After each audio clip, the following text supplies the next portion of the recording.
Yo, what up? We got spam in the chat. How's everybody doing?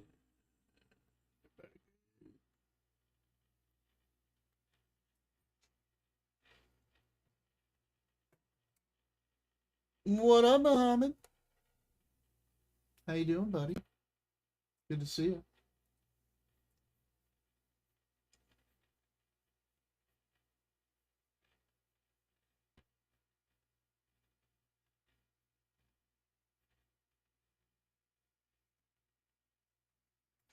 All right, watch some stuff.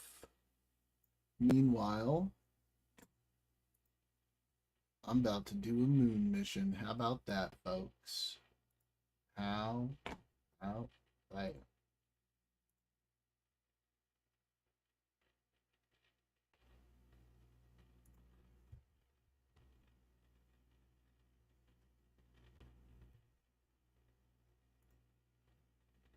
What's new with you, bud? How's life?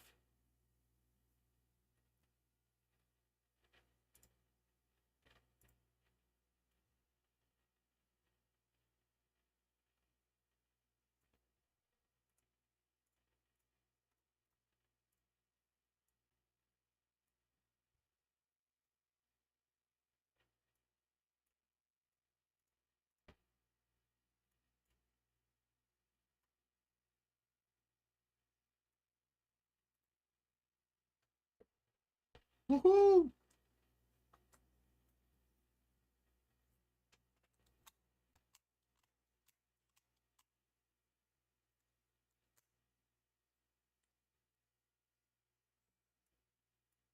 Not a good look, bro. It's not a good look.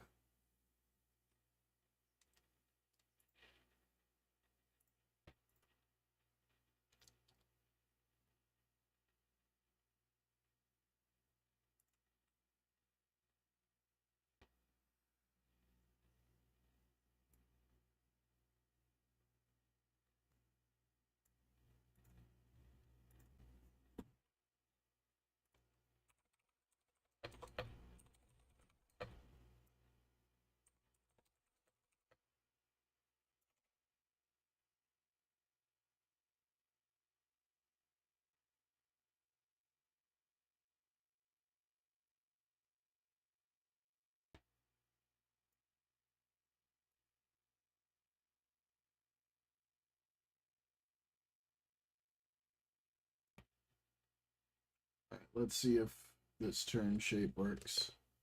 Oh! Yeah, you're right. My bad. Damn, I hate it when I forget to do that. Let me go back. You got to say, the deal sounds very much like surrender on our part. And ultimately, President Trump, that's not to take agency away from the president, who was bamboozled. I don't know why. He was too weak to say no. He was too gullible. But the reality is, nobody thinks this was a big victory for the United States. Nobody can see anything but actually a bit of a humiliation. He doesn't care, Piers, because he doesn't care about the Republican Party. He cares about himself. If Trump had to get reelected, he probably would have handled this a little differently. But he doesn't care that the Republicans are going to lose the midterms. That. I think he thought that was a foregone conclusion. And I don't think he cares that J.D. Vance or Marco Rubio wins the presidency next time around. I think there's a piece of Trump that would like to say, I'm the only one who could do it. The Republican Party's nothing without me. And the rest of us are going to be around to pick up the pieces. All right, folks, pop the popcorn and pop the champagne, because the latest episode of Piers Morgan Uncensored just dropped, and it's a doozy, even by Piers Morgan standards. And Donald Trump is going to hate every damn second of it, because he gets hit where it hurts, not just by Piers, but his first guest in particular, major MAGA podcaster Megyn Kelly, whom, as we've recently discussed, started taking the gloves off against Trump following his insane genocidal threat against Iran. Yeah, if you thought that was bad, she goes even more nuclear here. Full scorched earth, mocking, insulting Trump, condemning him for his stupidity. They both agree that Trump lost the war and effectively surrendered to Iran, and that he has single-handedly destroyed the MAGA movement and the Republican Party for elections to come. It is absolutely brutal, and I can't wait to talk with you about it. But before we do, if you end up liking this video and you want to support the channel, please be sure to hit the like, subscribe, and alert bells before you go.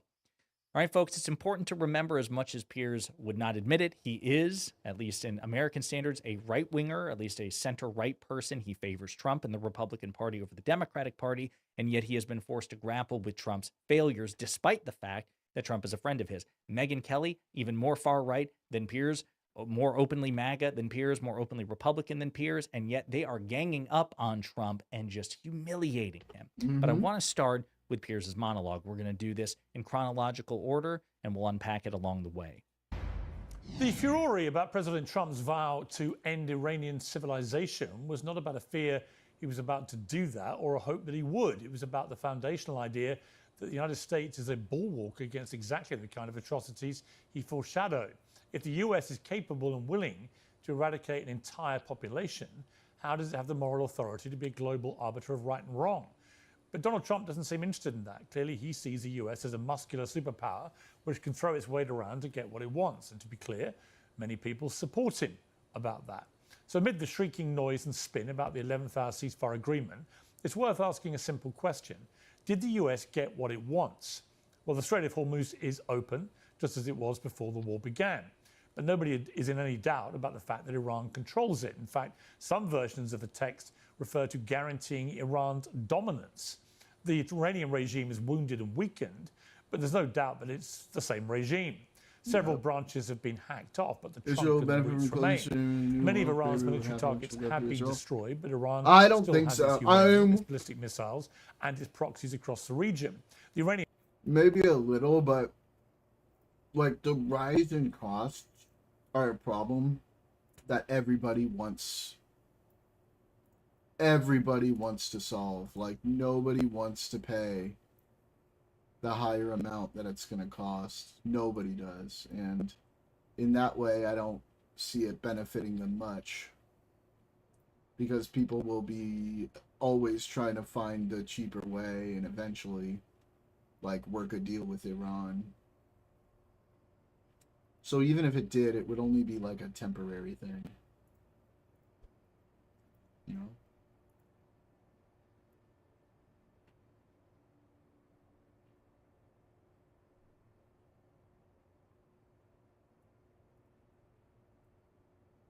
plan, which Trump now calls a workable basis for talks, includes reparations for the damage caused, the lifting of all sanctions, and the release of Iranian funds seized by the United States. It's a multi-billion-dollar windfall. What does he think they'll do with it? And on the question of cost, the US has now spent more than $30 billion on the war so far. 15 US soldiers are dead. Thousands of Iranian civilians are dead. Trump's approval ratings are at a record low, and his base is at war with itself, all as the US prepares for elections, which could handicap or even end his presidency. We should all keep an open mind about what happens next. We should all be grateful for a pause in this war. But if this is what a historic victory looks like, well, Mr. President, I wouldn't be so sure to claim that. Pretty brutal monologue. And again, this episode was recorded. This episode of Piers Morgan Uncensored was recorded before it was confirmed by Iran that Trump and Israel violated the ceasefire in multiple ways, and that the ceasefire is effectively over, and that Iran is reclosing the Strait of Hormuz. Now, again, that could change in the next 5 minutes. We don't know. But at least at the time of recording this, it appears that ceasefire is already broken. And now we get to the conversation with major MAGA podcaster Megyn Kelly. And when I was watching this, going through, taking notes, I thought, I try to keep the clips relatively short, right? Because otherwise we'll be here for 45 minutes. I got to tell you, you should prepare yourself, because between what Piers and Megyn had to say about trashing Trump, these clips are a bit long, but they are well worth it. Let's jump right on in. First tonight, I'm joined by Megyn Kelly, host of the Megyn Kelly Show. Megyn, what's been the point of it all? You got to say, the deal sounds very much like surrender on our part, which I'm in favor of. I mean, great. This needed to end. So stop right there. Just Megyn Kelly says the Donald Trump surrender to Iran. That's a big freaking deal. Now, she also says she supported it. And listen, the war needed to end. I much prefer a fragile ceasefire, even a lopsided ceasefire in this case, as opposed to a hot war with Iran or a genocide against Iran. But also, again, now the ceasefire's collapsed. But again, I digress. She called it a surrender. Trump is going to hate that. Ugly, or any other way. It needed to end. It was folly to begin with. It was folly throughout. It remains folly. And Trump was warned prior to getting involved in this conflict by the chairman of the Joint Chiefs that they were not likely to collapse easily and that they probably would maintain control of the strait and could cause a global economic panic. And he didn't listen. What he did with the Dan Kane warnings was rush to Truth Social, Trump did, saying, all Dan Kane knows how to do is win. And if I tell him to invade, he's going to win. Well, that's not really what happened. And, you know, we've already learned this. Trump watched us learn it. And so what led Trump, at 79 years old, to sit in there in that Situation Room when Bibi Netanyahu was seated as an equal? Yeah. Trump didn't even sit at the head of the table. Trump sat at the side of the table, and Bibi was across from him as an equal in the American Situation Room. What led him to sit there and buy what that guy was selling, hook, line, and sinker, when every other president was able to see through that liar? What was? Note, when she says every other president, she is specifically referring to Presidents Obama and Biden, because reportedly Benjamin Netanyahu tried to persuade them and strong-arm them into either attacking Iran or joining an Israeli attack on Iran, and both President Obama and President Biden said no. Because he was told the next day by our own top advisors, from the chairman of the Joint Chiefs to the Secretary of State to the Vice President, that these are lies and that these objectives are not going to be attainable. Don't believe him. We might be able to wipe out the Ayatollah, not regime change, Ayatollah, and we might be able to decimate some portion of their missiles and their military. Okay, that's true. But the goals as stated by Trump when we actually did pull the trigger were all over the board. And to this moment, he's pushing the BS claim that we affected regime change. No, we didn't. It's the same regime, just different players. There isn't somebody more moderate in there at all. We have no reason to believe that. In fact, it looks like the Iranian Revolutionary Guard is in control now, which is far more radical. And the fatwa that had allegedly been issued by the Ayatollah on developing nukes is gone.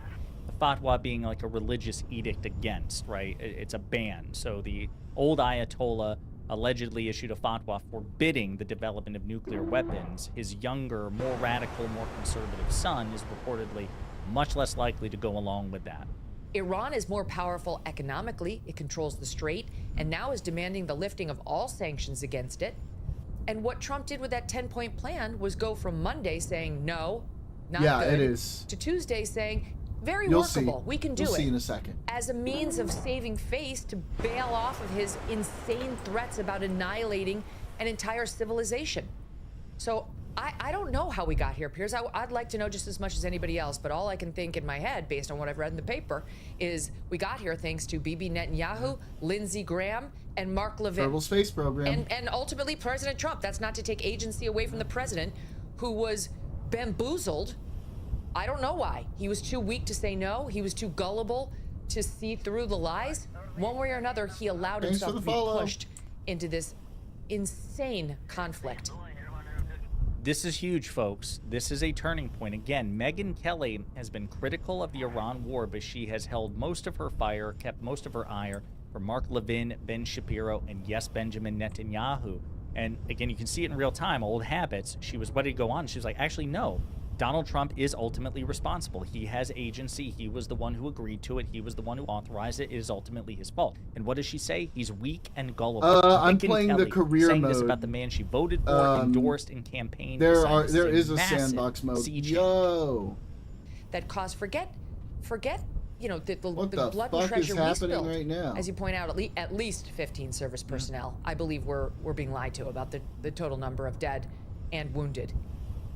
She's also alleging that Donald Trump, Pete Hegseth, her former colleague at Fox News, and the Trump administration are covering up the number of American casualties, which, by the way, that's a notion that is becoming increasingly more prominent. By the way, we have no reason to trust the Trump administration. They are the least transparent, the most pathologically dishonest administration in American history. But this is coming from Megyn Kelly. Stunning. But we don't know what the accurate death toll in Iran is. How many civilians in Iran died? How many died in our allies around Iran who now don't trust us? What penalty do we pay other than the cost and the 15 lives that we expended, which count for a lot, but we didn't take the brunt of Iran's response. Our allies did, with whom we did not consult prior to starting this war, who are very, very angry, many of them, about what was done to them.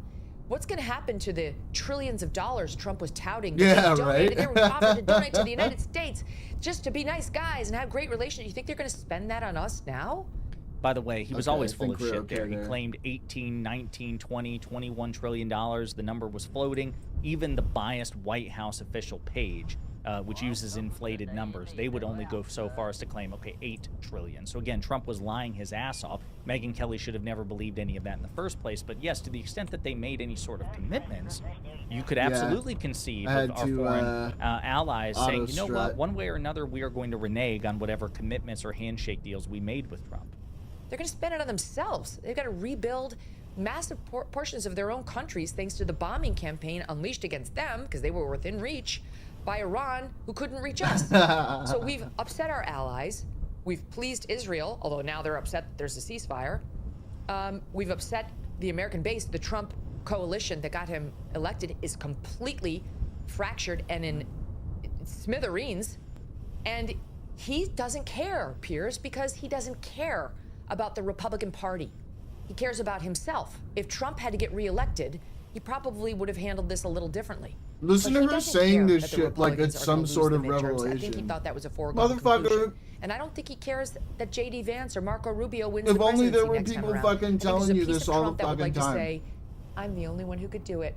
The Republican Party's nothing without me. And the rest of us are going to be around to pick up the pieces. Holy shit. I mean, Piers is visibly depressed because he knows much of what Megyn Kelly is saying here is true. Megyn Kelly is visibly pissed. It's just a fascinating thing.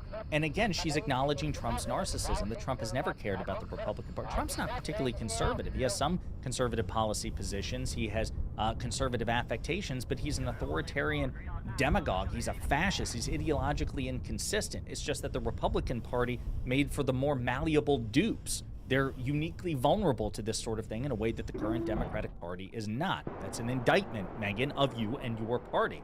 But I actually think there's a lot to that. It may be more satisfying for Trump to say, you know what, I want to go out as the last two-term Republican president in modern American history. A stunning indictment of Donald Trump. And you might be thinking, okay, surely that's it. No. Just wait. There's more. And I think Trump will regret this. Well, you're right. He may not care. He may want to just say, moving on, it's a big victory, blah, blah, blah. But the reality is, nobody thinks this was a big victory for the United States. Nobody can see anything but actually a bit of a humiliation. Not militarily, because America can beat anyone when it comes to a military punch-up. But what Iran has now discovered is that as long as it can control the Strait of Hormuz, it can control the global economy, and therefore it can, if it has enough patience, play out the long game with the President of the United States, who will have to cave, because ultimately it's going to cause him so much economic and political damage, he has no choice. That's what's happened here. Trump hasn't brought this to an end out of some great desire for peace. He's brought it to an end because he could see that the economic and political damage was getting worse by the day. Again, pretty harsh condemnation from Piers Morgan, saying that, Donald Trump was outfoxed, that Donald Trump was weakly pushed around here, even though, again, he has agency. That's his fault.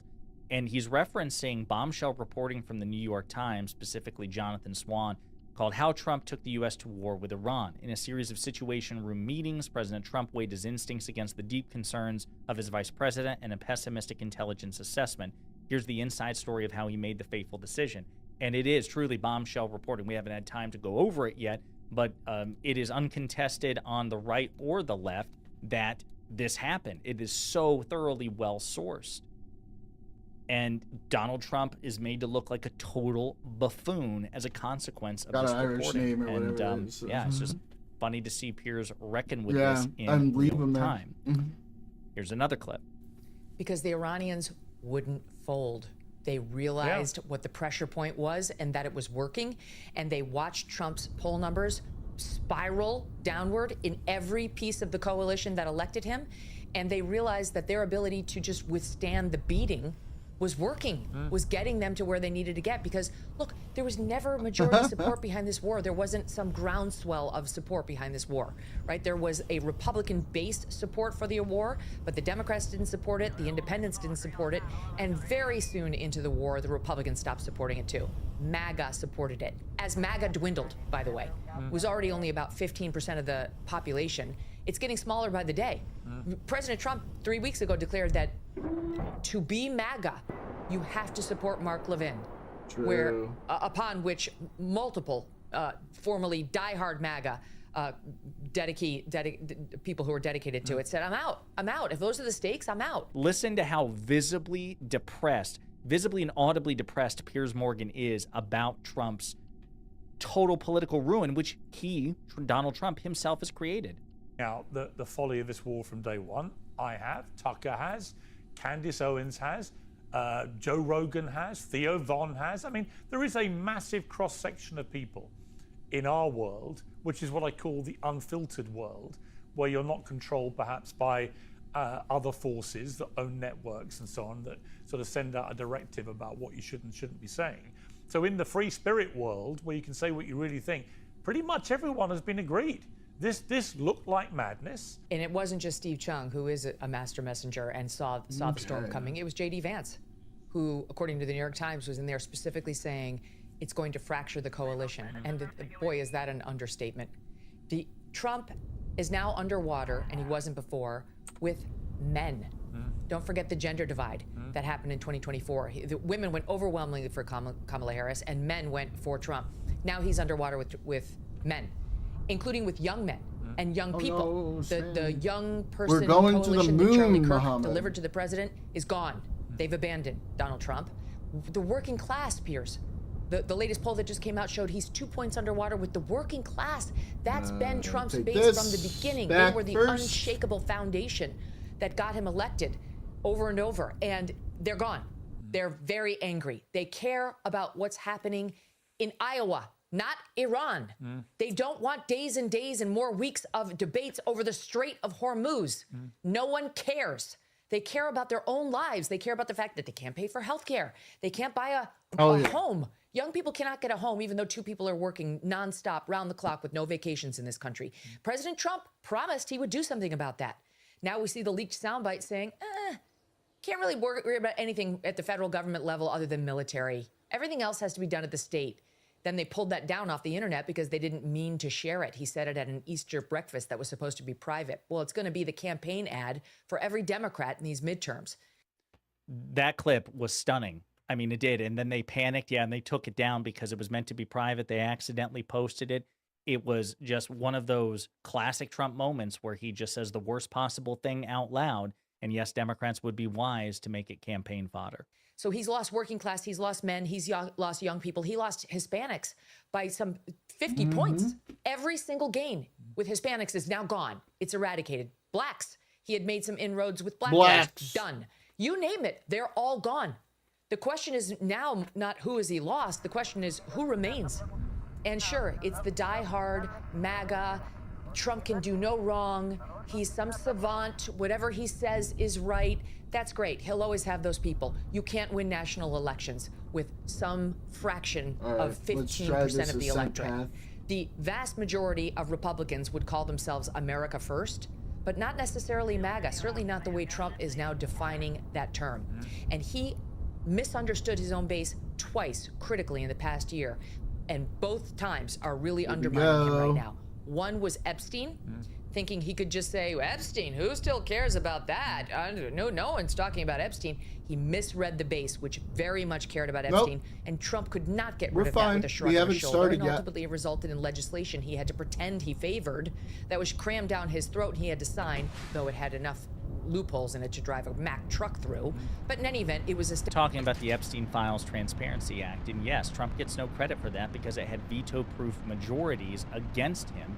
He violated his campaign pledge. He actively tried to effectuate an Epstein cover-up because it was bad for him politically. That was pretty disastrous for Trump, and the only reason that the Epstein files are out of the news now is because of the Iran war, which is the second thing that she says was a major misread. Step forward on Epstein that he didn't want to make and was forced to. And this is the second one. And this is a much, much bigger and more serious betrayal of what he ran on and of what was important to his base, which does include the America Firsters and not just MAGA.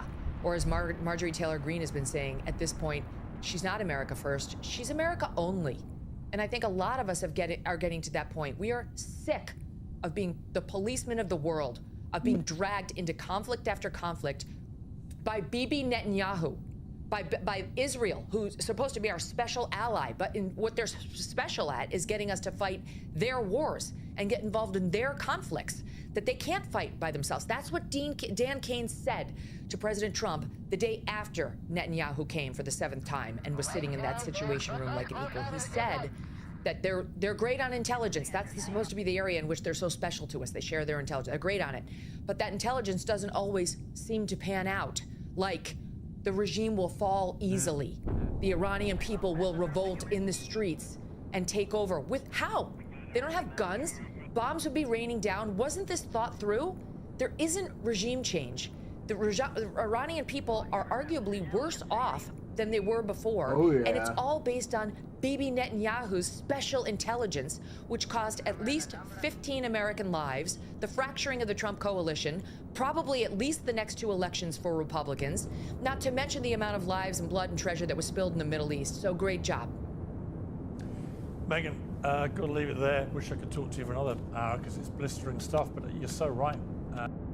They are visibly and audibly depressed. Megyn Kelly pissed, obviously more than Piers, but they realize, or in their estimation, this is the end of Trump's presidency. This is the end of the MAGA movement. This is the end of the Republican Party. I hope they're right. I hope they're right. I'm actually more optimistic about the Republican Party's chances than they are. But I hope they're right. This was stunning. That's what I'm saying. Of all the criticism that Trump has been getting from Piers and Megyn, this is by far the worst he's ever gotten. They are condemning him, his stupidity, his political malpractice, and they also say that he surrendered, he lost the war, but they're happy about it.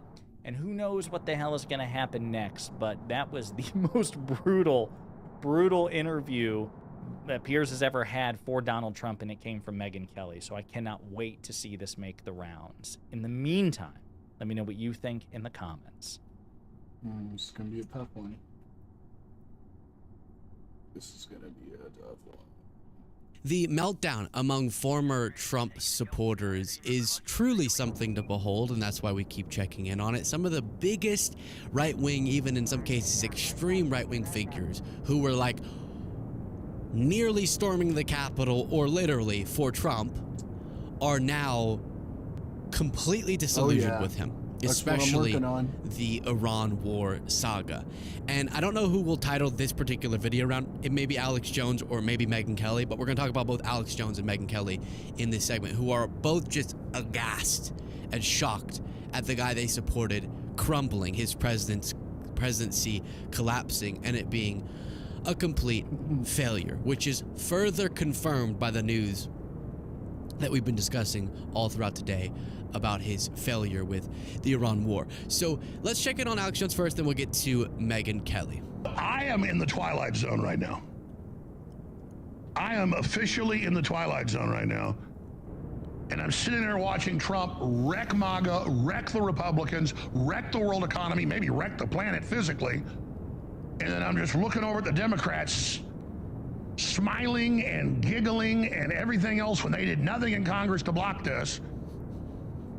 Playing with fire, gambling again. There should be a coalition of Republicans and Democrats, and they should vote in on the war powers and say you don't have it, and they should cut the damn funding of this. Oh, shit. My God, what's it going to take? Trump ending the world? I'm just going to be real close. So much to say about that, and then we'll get to Megyn Kelly. Did you just try? So this is a part of why I find this so notable. The people who used to be big Trump loyalists are now in a position where a lot of their audience is disillusioned with Trump, and so they need to speak to that audience. And they themselves, I think, genuinely are shocked by how disastrous Trump's presidency has been. Should they be? No. Did people predict it? Yes. Did they demonize the very people who predicted it like me? Yes. But they actually feel shocked, I think. I don't think it's just a performance. I think they actually feel shocked. And they still have, though, which is the conundrum they're in, a large section of their audience who is still MAGA. And so they need to package their messaging to make very clear to their right-wing audience that while they're mad at Trump, don't think that I've become some damn liberal. Which is why Alex Jones had to do the Trump's gonna end the whole world, but Democrats are acting weird. Because then it sounds like, yeah, Democrats are still bad, but, you know, Trump's kind of going crazy. Alex has famously been saying that he thinks Trump has a deep mental problem that has recently developed and caused him to go insane, and this wasn't the past Trump. Okay, so quickest pause to request that you click the subscribe button if you're not already subscribed. It's completely free, and it's the simplest way to support the work that we do right below the video. Click that subscribe button, and then also, whatever you're thinking or some random statement, Thanks for the follow. drop it in the comments. That helps algorithmically, and click the like button. Back to the video. Let me address what he said. While of course I think Democrats should be doing as much as they possibly can to rein in the power of Trump and to check his power and to call him out, if you see someone levy the criticism that way, where they spend about as much time on the Democrats as on Trump, they're being disingenuous, and that's absolutely silly. What do you mean Democrats and Republicans should do a War Powers Act resolution? Oh, they were trying. Democrats were trying. It's just background Speaker of the House noise. Mike Johnson is the Makes Speaker it of the more House space-like. and can say, I'm not bringing that up for a vote. Republicans have a majority in the House. Republicans have a majority in the Senate. So they are the ones blocking the power of Congress reigning in Trump's power. Of course, if Republicans will go along with Democrats, they would love to revoke Trump's tariff authority, which he doesn't have, but to further check it. They would love to check his war powers. Yes, they would love to cut the funding to this war. But Republicans have a majority, so don't do the it's kind of Democrats' fault because they should have stopped this. Hey, then maybe we should have voted them into the majority in the House and Senate then, Alex.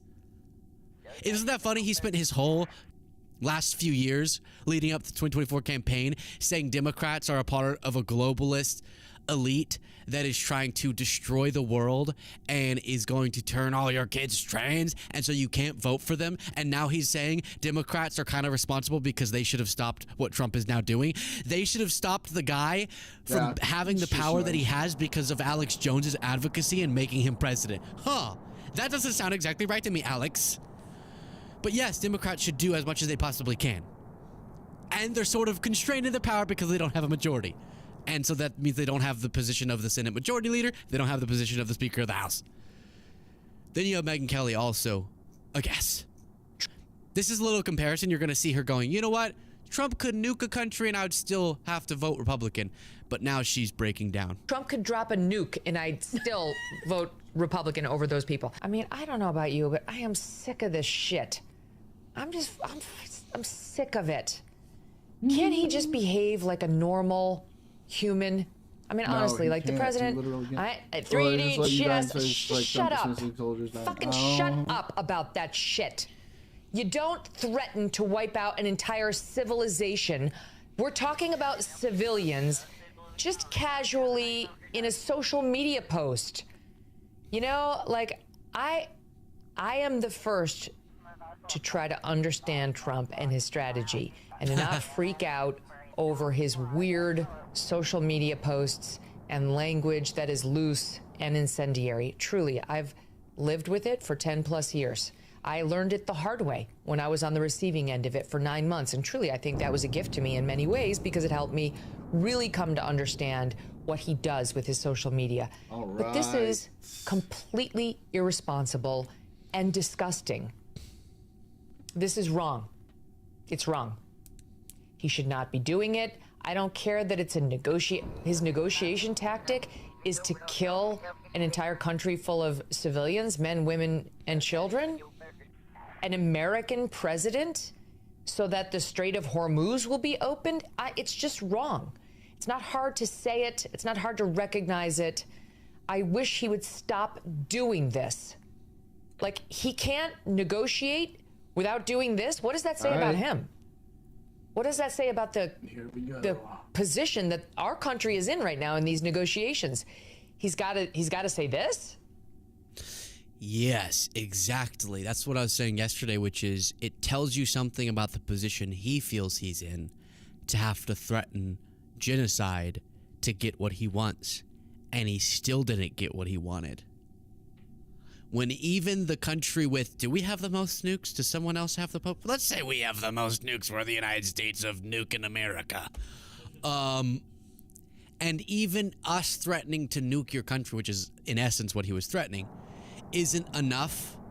And Iran still comes out of this process seemingly getting a lot of what they want. Tells you something about Trump's weakness. And that is not to say, or let me not even do it that way. Let me just say, this is what a president should do when they make threats. They should make threats they are willing to follow through on, and their enemy or their opponent or their adversary knows they're willing to follow through on,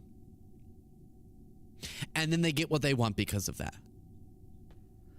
Threatening genocide is either you being a horrible, weak negotiator because you're threatening something everyone knows you won't follow through on, or you're threatening something you are willing to throw on and you're follow through on, and you're a genocidal maniac.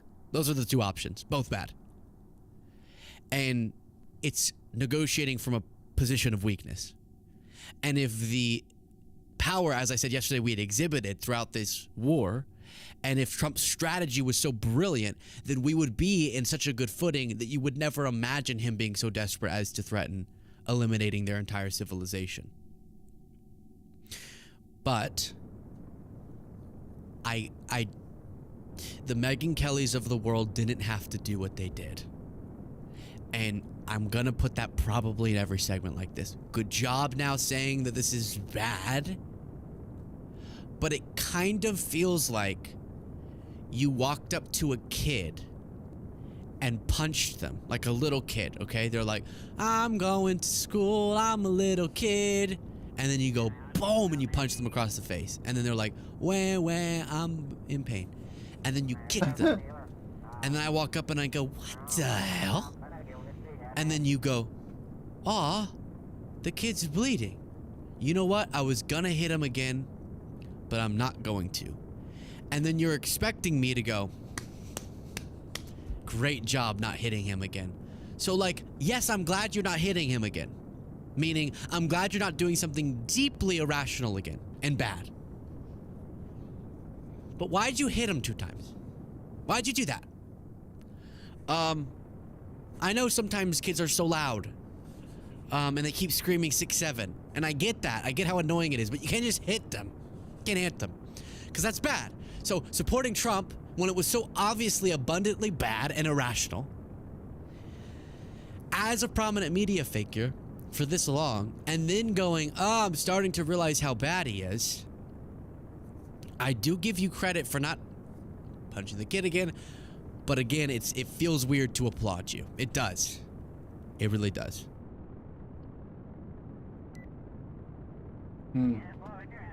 Trump has been declaring victory on his quote-unquote deal with Iran to avoid, in his words, the whole civilization dying, but it turns out that the deal is an unmitigated win for Iran and loss for the United States.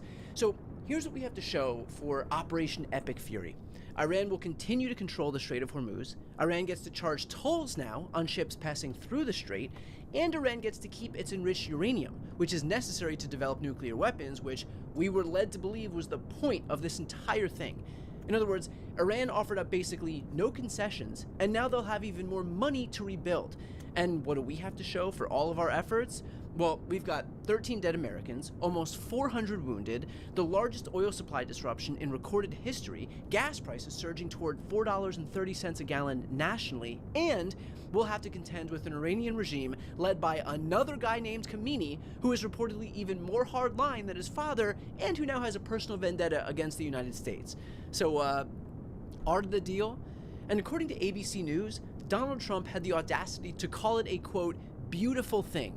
I mean, I'm sorry, but I don't see how any human being, even Donald Trump, could look at what happened here and not see that we just got rolled. Think about it. Before February 28th of this year, the Strait of Hormuz was an international waterway. Ships passed through freely. That was the standard. It was the baseline. Now, the ceasefire plan includes provisions that would let Iran charge tolls on ships using the strait, reportedly up to $2 million in crypto. That's a fee that did not exist previously, all because the strait was considered an international waterway. In other words, Iran has now converted a shared global resource into a revenue stream for itself. Not because they earned it, but because Trump started a war, lost the leverage, and folded. And now he's calling it a win. Here's what Trump actually said when he was asked about Iran charging tolls on ships. I had a conversation with the president this morning about all of this. He clearly believes that it was his threats that caused the Iranians to agree to things that they wouldn't have agreed to before. He acknowledged that China played a role here in bringing about this ceasefire agreement, obviously Pakistan as well. But I asked him about some of the many unanswered questions here. Iran is saying in their 10-point proposal that they would maintain control over the Strait of Hormuz. They're talking about charging a toll of $2 million per ship that passes through it. They didn't have control of the strait before the war, so this would be a step back. I asked President Trump if he's okay with that, if he's okay with Iran charging a toll, and his answer was quite stunning. He said maybe it will be a joint venture. And I said, a joint venture between the U.S. and Iran? And he said, yes. He said, it's a beautiful thing. It's a beautiful thing. Maybe we'll do that. A joint venture with Iran, the country that we just went to war with, that we're still at war with, the country that killed 13 American service members, the country that, according to the IAEA, possesses over 400 kilograms of enriched uranium to 60% purity. That's a nearly 50% increase since just February. That country. Trump wants to go into business with them and split the profits from a toll booth on the world's most critical oil passage. Sure, why not? And while we're at it, maybe we can launch that cybersecurity task force with Russia that Trump wanted so badly, while we're on the topic of insane things that should never happen. And look, even setting aside this insane idea of a joint venture, the damage is already done. Like, the moment Iran gained control of the strait, they gained something that they never had before. If Iran's toll booth policy stands, it could earn them roughly $500 billion over the next 5 years. That cash would allow Iran to not just rebuild its military multiple times over, but it could be the key to finally developing the nuclear weapon that we allegedly started this war to stop them from obtaining.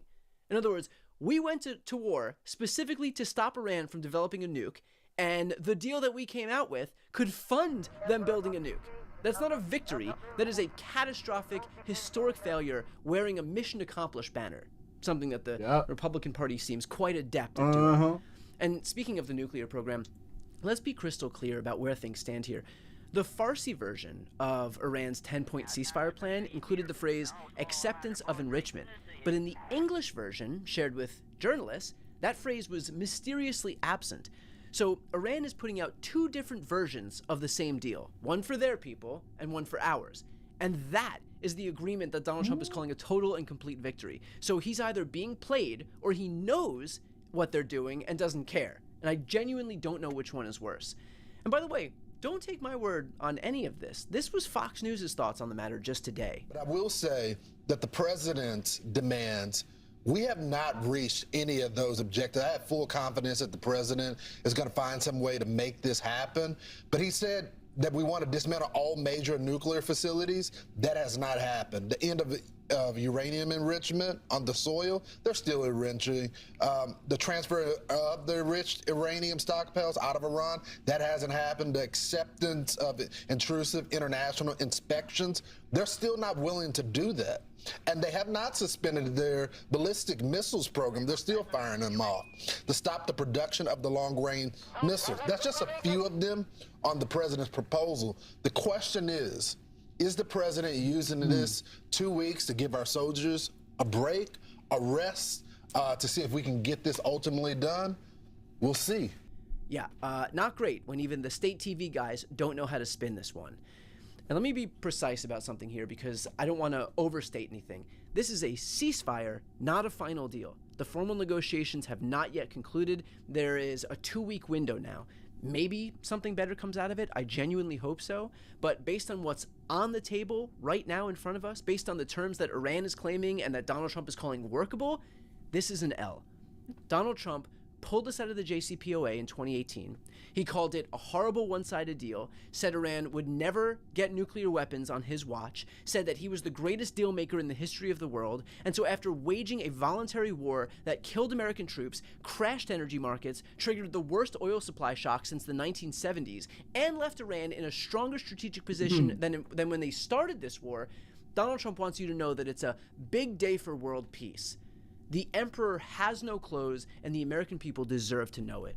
You're watching the No Lie podcast. Next up are my interviews with Congressman Ro Khanna and Attorney General of California, Rob Bonta. No Lie is sponsored by BetterHelp. Financial stress affects far more than our bank accounts. It can take a serious toll on mental health and relationships, with 88% of Americans feeling some form of financial stress at the start of 2026. Money worries often bring anxiety, sleep disruption, and even depression, and are one of the leading sources of conflict for couples. Especially with the way that things are going in politics today, Donald Trump has taken an already bad issue and got it even worse, with cuts to healthcare, food assistance, higher gas prices, and the cost of everyday goods. Which is why I'm an advocate for therapy. Therapy isn't about financial advice, it's about managing the stress, shame, or anxiety that can come with it. Therapy can help people unpack their relationship with money, build healthier coping strategies, and feel less alone in the process. So why BetterHelp? Because of their quality therapists. BetterHelp therapists work according to a strict code of conduct and are fully licensed in the US. Then there's BetterHelp's therapist match commitment. BetterHelp does the initial matching work for you so that you can focus on your therapy goals. A short questionnaire helps identify your needs and preferences, and then their more than 12 years of experience and industry-leading match fulfillment rate means that they typically get it right the first time. If you aren't happy with your match, switch to a different therapist at any time from their tailored recommendations. And their client reviews prove it. With over 30,000 therapists, BetterHelp is the world's largest online therapy platform, having served over 6 million people globally. And it works, with an average rating of 4.9 out of 5 for a live session based on over 1.7 million client reviews.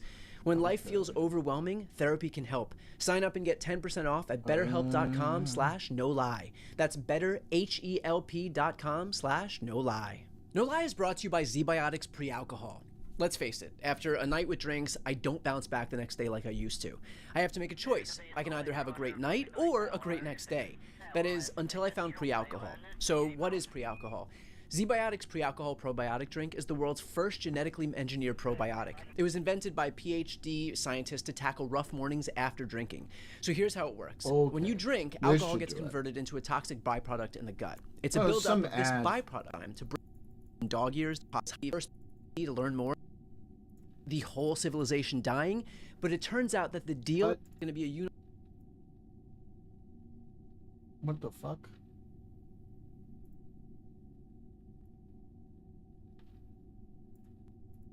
Congressman Ro Khanna. Congressman, thanks for joining me. Thank you for having me. So a lot to talk about right now, but I think the first things first is in the aftermath of Donald Trump's kind of unhinged threat of basically annihilating the entirety of the Iranian population, which, you know, he's obviously since walked back from the edge on. Can you speak about the need, the call to invoke the 25th Amendment from Trump's cabinet members? This shouldn't even be debated. He threatened genocide. He threatened to wipe out an entire Iranian people from the face of the earth. Of course, he needs to be removed from office. Of course, Democrats need to take every possible step, either by the invocation of the 25th Amendment or impeachment, to make sure that he's removed. This is about fighting for our moral vision of the country. You know, that there are going to be Republicans who say this is just how Trump negotiates. He was never really going to do it. You know, you Democrats are being too sensitive. And in the end, he got a deal anyway. So what would your reaction to that be? America has never threatened evil. Even Richard Nixon he's came up with a dropping them theory, ads the pretty hard. unpredictability of a president. Here we never go. threatened to This is the proper annihilate burn. all Okay. the Vietnamese people. FDR never threatened to wipe out all the German people. Reagan never threatened to wipe out all the Russian people. There is something evil about a president threatening that, saying that America is indifferent to human life. And I don't care whether it's a negotiation technique. It compromises everything we believe in, which is the dignity of human life. There are plenty of other ways to be a bold negotiator and make credible threats short of genocide. You know, when we think about the 25th Amendment, it doesn't happen unless his cabinet actually does it. I mean, inherently that is how the tool is exercised. But he's filled his cabinet with people who are loyalists for him. I mean, you know, that is actually the only qualification to be a member in good standing of the Trump cabinet. And so how do you reconcile the impasse that we would be at, where you would need cabinet members to sign on to this effort, but the cabinet members are only there because they are undyingly loyal to the president? Well, that's why we need to pursue both the 25th Amendment and impeachment. I mean, here's the reality. The Republicans threw out this 25th Amendment unfairly against Joe Biden, who still had all his faculties and judgment when he was president. Yeah. And yet the Democrats, who actually have an issue of a president who's gone crazy, are not being bold enough to say, look, this is this time where we need a 25th Amendment. This is the time we need an intervention, where you have a president saying that you may wipe out Iran. What is he going to say tomorrow? Is he going to say we could wipe out Cuba? Is he going to say wipe out Gaza? We need to have a check on this president. So my view is that this is the time where the Democrats need to fight. We need to fight with every tool available, the 25th Amendment, impeachment, and say that we're standing up for the moral integrity of America, for our values. And a lot of the base is upset that they don't see that passion, that clarity, that fight in the Democrats. They can count the votes. They know it's an uphill battle, but they want us to fight and make sure we're standing up with every fiber of our being against an illegal war. And I completely agree. And in fact, that has been, I think, the most important thing to focus on, this idea of finding Democrats who are willing to fight, who are willing to exercise power. I have a book coming out in a couple of months that is all about exercising power when we have it. I want to play devil's advocate here, though, and say and ask you about this idea that, okay, let's say there is an impeachment fight that actually does boil to the surface. You know, I feel like there's a world where Trump could look at that and say, that's actually exactly what I want, because that can negatively polarize, you know, that can polarize the country, and then we can have a situation where I get to play the victim. I get to say that the Democrats are coming after their favorite president, and all of those Republicans who might have been on the fence about certain things, like Nancy Mace and Lauren Boebert, Thomas Massey, will suddenly feel like, okay, if this is just going to be the usual D versus R food fight, then I can, you know, rally the troops again. Brian, if this was 2020, then I would understand your points. But now you have Tucker Carlson and Marjorie Taylor Greene calling for the 25th Amendment. Now you have his base having felt betrayed because of his protecting the Epstein class, because of his protecting pedophiles, because of his starting wars of choice. And you know what I'm hearing from Democrats? I'm hearing that Marjorie Taylor Greene and Tucker Carlson have issued stronger statements than many Democrats did. Yep. And they are frustrated that you have bland statements issued in press releases when the Trump is threatening genocide. They want us to fight. And just because we're pursuing impeachment or the 25th Amendment doesn't mean that we're going to forget the rest of the agenda. We're going to fight for the working class. We're going to fight for universal child care, for expanding Medicare for all. We're going to fight for a living wage. We're going to fight for paid family time off. We're going to fight to tax billionaires. But you know what we're also going to do? We're going to fight for elite accountability. We're going to hold people who violated the law, who think they don't have to follow the rules. We're going to hold them accountable. Yeah, I think that was perfectly put. I want to switch topics here now to Pam Bondi. News has just come out that Pam Bondi is not planning on attending the sworn deposition on April 14th, so less than a week from now. Can I have your reaction to the legality, first and foremost, of this move, and whether it feels like the House is going to settle for Pam Bondi's refusal to comply? Well, it's illegal. Nancy Mason and I wrote a letter this morning to Comer. That's what precipitated Bondi's response. And we said that we still expect Pam Bondi to come. The subpoena that Nancy Mason and I drafted, the motion said Pam Bondi as an individual. It did not say Pam Bondi in her role as Attorney General. So we're going to continue to pursue this. She's going to appear before the committee. I mean, if Jim Comer could trace like Captain Ahab, Hillary Clinton to come 20 years after she was in office, certainly Pam Bondi needs to appear. And we're also going to continue to push for testimony from all the other people in the Epstein class implicated.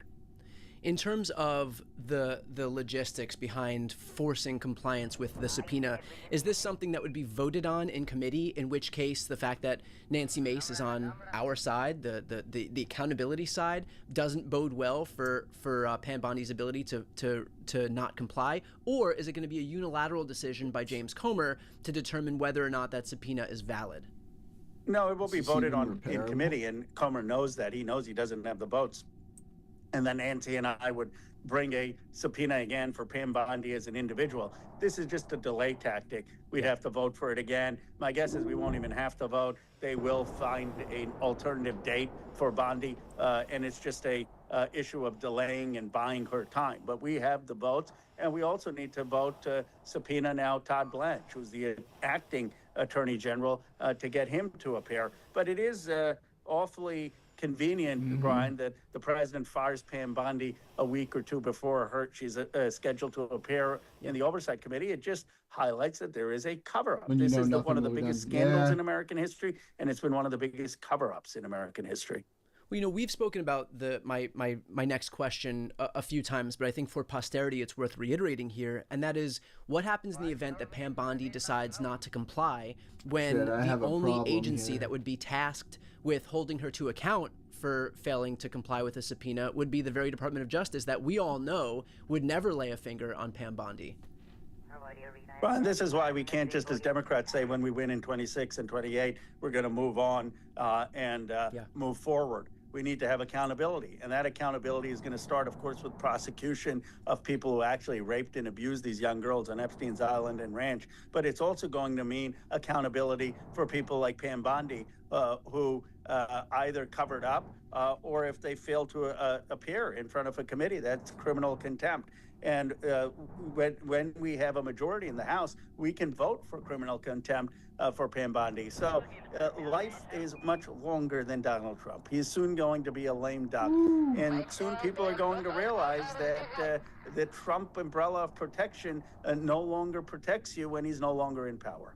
What message would you have for Todd Blanche as he engages in similar behavior as Pam Bondi did, recognizing that Trump isn't going to be in office forever and that he's not going to have the tool, and that Blanche isn't going to have the tools of the DOJ at his disposal forever? Well, this is where there's a reckoning. Every person who violated the Epstein Transparency Act can be prosecuted for obstruction of justice. If you hid documents, if you engaged in redactions. And the next president should do something immediately, which is appoint a special counsel to deal with the Epstein issue. And that special counsel should meet with survivors lawyers, and really oversee to have full transparency, have all of the files released, no redactions, and see where there need to be investigations and prosecutions. By the way, the Senate should make this the fight in the new Attorney General. I know there are many other issues, but this is the issue that the American people are outraged by, that a group of rich and powerful people have gotten away with things that they can. And we should insist that the new Attorney General release all the files and pursue investigations and prosecutions. Perfect place to leave off. Congressman, as always, thanks for your voice and thanks for taking the time today. Thank you, Brian. Appreciate you. I'm joined now by the Attorney General of California, Rob Bonta. Thanks so much for joining me. My pleasure, Brian. Great to see you again. So we've had some major news as it relates to Trump's illegal executive order blocking mail-in voting. Can you talk about what you and other attorneys general around the country are doing to prevent this from taking effect?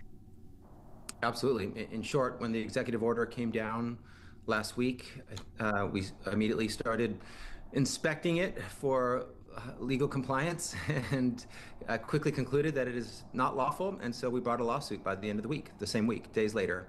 And so we have a case filed already in federal district court, specifically the District of Massachusetts. We is 23 attorneys general and Governor Shapiro in Pennsylvania. And we have taken Trump to court after he took this very desperate and unlawful and unconstitutional action to try to require citizenship lists that are used to filter and potentially block vote by mail ballots from being sent to eligible voters in the United States of America. Are you confident that the courts will move fast enough to prevent this from taking place if they rule in your favor?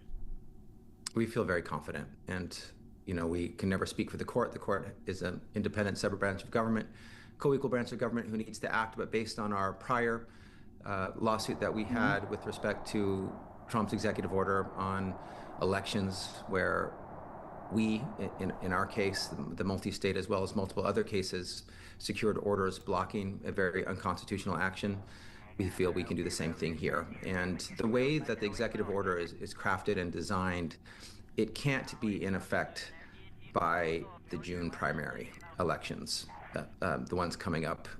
It's June for California. So, but it potentially could be in effect by November. So the necessity of the court blocking and stopping this executive order is more applicable to November than it is to late spring and summer elections. So there's time for courts to act, and it is very clear in Article 1 of the U.S. Constitution, the Elections Clause, which very clearly states that the time, place, and manner of elections will be determined by states and Congress. There's no mention of the executive branch, no mention of the president, because the president, by constitutional design, has no role, zero role in determining the time, place, and manner of elections. And this executive order that he issued last week is a clear affront and trespass on that prohibition, and he is clearly violating the Constitution and the law more broadly, including the independence of the U.S. Postal Service, which is designed to be independent of executive influence, presidential influence. So there's multiple ways in which Trump is breaking the law here, violating the Constitution. So we feel confident we can secure an order to block this executive order from ever being implemented. Okay, so it's clear that Trump, as president, has no ability to have some influence on elections, as you mentioned. But there is kind of the roundabout way, which is that these Republican governors, Republican attorneys general, Republican legislatures can kind of read the writing on the wall, can heed Trump's clarion call and say, okay, well, even if his executive order doesn't stand in the courts, we still got the message from him. And so is there any concern that notwithstanding however well Trump's executive order does in court, that these states are still going to adopt the overall message that's being put forward by Trump and kind of doing his bidding at the state level? I don't see it here. That maybe, but not the design that's in the executive order. The executive order requires a national, a federal citizenship list, and it requires the action and implementation by the U.S. Postal Service. States, state legislatures, state governors have no authority over the U.S. Postal Service. Not only is the U.S. Postal Service independent of the President of the United States, it's definitely independent of the states and the state legislatures and state governors. So the way that this executive order is designed, I don't see any way that states can implement it on their own. You had listed a few other states that were jumping in on this effort with you in California. Why are there no Republicans who are joining in on this effort, recognizing that, the state of Utah, for example, is an all mail-in voting state? I mean, Trump himself votes by mail. I love how and it's not like this the guy game doesn't have a plane that can get him to Florida whenever he wants to be able to cast his ballot in person. Exactly. And so a lot of these states rely on the infrastructure that they have. Republicans also vote by mail. And in fact, in large part, it was negligible, the difference before Trump, of course, came in and vilified mail-in voting. But prior to that, the difference between who cast ballots, Democratic or Republican voters, was literally negligible. And so how come your Republican counterparts in red states aren't also standing up to protect the infrastructure that they've built, and the fact that they have Republican constituents who also want to take advantage of the convenience, accuracy, and safety of mail-in voting? It's par for the course for Republican states, for red states, for Republican AGs to take the knee and cave and capitulate and allow the president to run roughshod over their constituents' rights, their freedoms, to take their funding away and to do nothing. And I've always believed that they were secretly rooting for Democratic AGs who are fighting for all those things, for rights, for freedoms, for funding, and that they would be able to benefit from our work. And they were sort of, with the metaphor of cyclists, they were drafting behind us and benefiting from our work. But you know, it's them just caving to, you know, the Mad King and his conspiracy theories. And let's be clear: widespread voter fraud does not exist. It's only a figment of the imagination of Trump, of conspiracy theorists and crackpots. And the Republican AGs are buying into this, you know, wild and crazy belief of the president, and allowing their voters to have their right to vote suppressed and their voters to be disenfranchised in the process. So, and I say this with disappointment and with hope for a better future, and with knowledge that Democratic AGs and Republican AGs right now are working on a number of cases together, including lawsuits against Meta and against TikTok, a lawsuit that's in trial right now, going to closing argument later this week against Ticketmaster, Live Nation. There is still some bipartisanship, but not when it comes to challenging Trump's attacks on voting rights, on funding, on rights and freedoms. So it's very disappointing that they're not. They can and they should, but again, par for the course. Shocking, but not surprising. Now, you had mentioned that a lot of these Republican attorney generals are hoping that Democrats succeed. Do you have you had any interaction with your Republican counterparts, you know, out of the public view where they've expressed as much? Not just on this mail-in voting executive order, this illegal executive order, but maybe on other issues. I mean, right? Obviously, right now we're contending with threats of nuclear war with Iran. So from, you know, anything from that to the illegal an unconstitutional executive order regarding mail-in voting. Have you heard from your Republican counterparts where they're kind of just, you know, even if they may not feel comfortable coming out publicly against Donald Trump, that they're supportive of your efforts to do so? I think they're more likely to share that information with fellow Republicans than with let them all have a Democrats, you know, across the aisle. But I have seen a number of signs supporting what I believe. When we interact with certain Republicans, they have a different you know, posture and demeanor and approach than they do publicly. Their sort of private demeanor is cooperative and collaborative, at least on the issue that we're working on. And the issues may be limited, but the ones that come to mind are antitrust work, you know, holding corporations who are violating antitrust law and disrupting free markets accountable, and also child safety work, like the health, the mental health of kids on social media platforms like Meta and TikTok. They're reasonable, they're collaborative. We've worked towards a common goal. They don't, and you know, criticize Trump in those settings, and nor, you know, do we.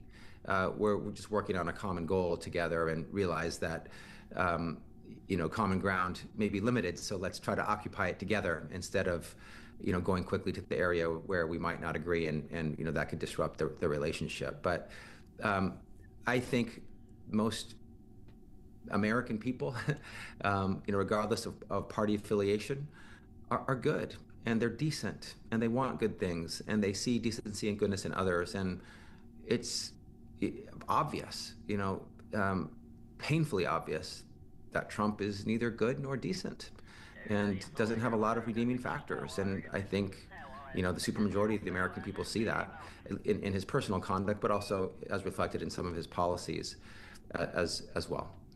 And finally, you know, I had just touched upon the post or truth that Donald Trump had done earlier today about, you know, basically promising the annihilation of the entire civilization of Iran. He's since walked that back and you know, taken his two week break, I think, as many people expected. But can I have your reaction to the idea that somebody who campaigned expressly on no new wars in the Middle East has not only launched a new war in the Middle East, but taken it so far as to threaten nuclear war in that region?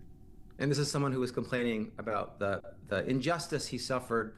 He was so aggrieved by not getting the Nobel Peace Prize. You know, nothing. Right. Well, I mean, he did get arguably a better prize, and that was the FIFA Peace Prize. So you can't write that off. The FIFA Peace Prize. That's right. They don't just give that out to anybody. Yes. He received that one on demand. There was no process nor any piece requirements as part of that peace prize. But this is someone who wants the adulation. He wants the prize. He wants his ego fed. He can't stand that President Obama got it, but he didn't, and it's not commensurate with his conduct, and he's showing his true self. And look, he promised on the campaign trail, no endless wars. He promised release the Epstein files. He promised he's going to reduce costs on day one, and he's raised costs. He has not released the Epstein files, and he has started new wars.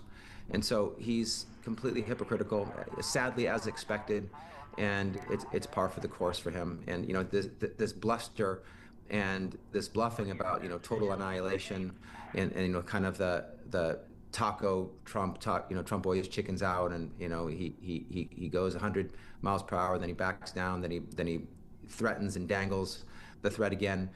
That's what he does, but he's way over his head here. I think he thought this was going to be quick, easy. He's learning a tough lesson on why there are endless wars, and he's dragged the United States into one despite his promises, raised gas prices in the process, and he's suffering the consequences with respect to his approval ratings. But let's be real, Americans are dying. This is not a war we need to be in.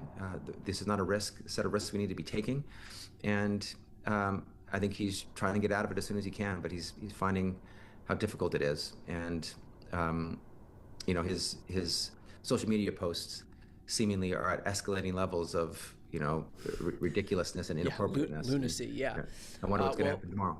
Well, we will, of course, keep the conversation going as soon as we have any update on the results or first steps of the lawsuit to rein in Donald Trump's illegal executive order regarding mail-in voting. I'll be happy to have you back. So thank you for the work you're doing. Thanks for taking the time today. Of course. Thanks, Brian. Good to see you. To listen to the audio version of this episode, click the link on this screen and make sure to subscribe. That was interesting. Little break for some fun. Another beautiful day in Singapore. Little beard meets food. Breakfast. Come on, is flashing not a thing here?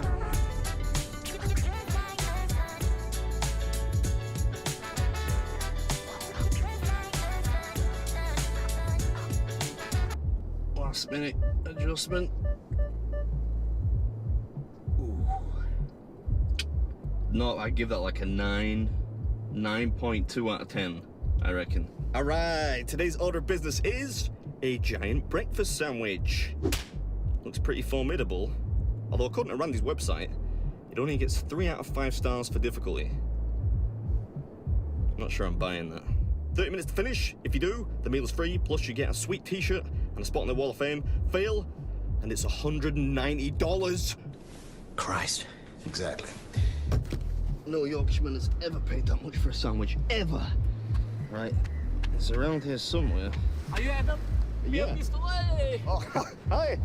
I just saw your YouTube this morning only. I didn't know you were in Singapore. Yeah, my first time. Oh, first time? Yeah. So where's the challenge? Singapore something has a food challenge? Yeah, it's a place called Breakfast Grill, which is, I think, this way. Is that cool, man? Thanks. Thanks. Nice to meet you, man. Good luck. Thank you, thanks. I did not realise that my appeal was quite that international. Mr. Worldwide. I'm joking. Right. I came to do your orbit. You have a breakfast challenge. I was supposed to ask for the owner. I've totally forgotten the person's name. Yeah. All right, so a friend of mine called Matt is supposed to show up to just make me look like less of a fool, I guess. I think I set up down there. He's not here yet. I think it's pretty good. There he is. You ready? I think I'm ready. You've done this one, right? Yeah, this is one of the most delicious food challenges in Singapore. Yeah? Yeah, it's really good. All right. Sadly, I did not get any sexy B-roll because they had actually prepped it for my arrival. I didn't realize they were going to do that, but this is one of the rare occasions when I actually told the owner of the restaurant that I was coming. So I was fully prepared, gave me a little bit of access to the kitchen, but the sandwiches were already made. They do, however, look absolutely delicious. Oh, here it comes. I fucked that one up. That looks delicious. All right, so now we're at a place called the Breakfast Grill, which is in Singapore, taking on their breakfast challenge. They used to present this in like a big tower, but I think they stopped doing that because it fell over a few too many times. You also get to choose 2 sides. I've got pasta and some shoestring fries back here. 30 minutes. If you do it, it's free and you get a t-shirt and a spot in the Wall of Fame. If you do not do it, then it's $190. Is that right? It all looks delicious. We don't get food like this back home, man. No, sir. They got all the water ready and everything. They take care of the competitors here. Right. 3, 2, 1, let's go. Maybe I start with the kimchi. I'm just gonna put these over here. Yeah, seems like a thing to do. What's up, everyone? Welcome back to the episode. Today I'm at Breakfast Grill in Keelat, Singapore, having a crack at their sandwich challenge. Yeah, actually that joke doesn't really work since only 3 of them contain eggs. Anyway, look at that. All right. You see that? Let's This kid reset could that. do shampoo commercials. Try that again. Lots of body, plenty of shine. Wish I had hair like that. I think I've only ever had kimchi once before, ever. For real? Yeah.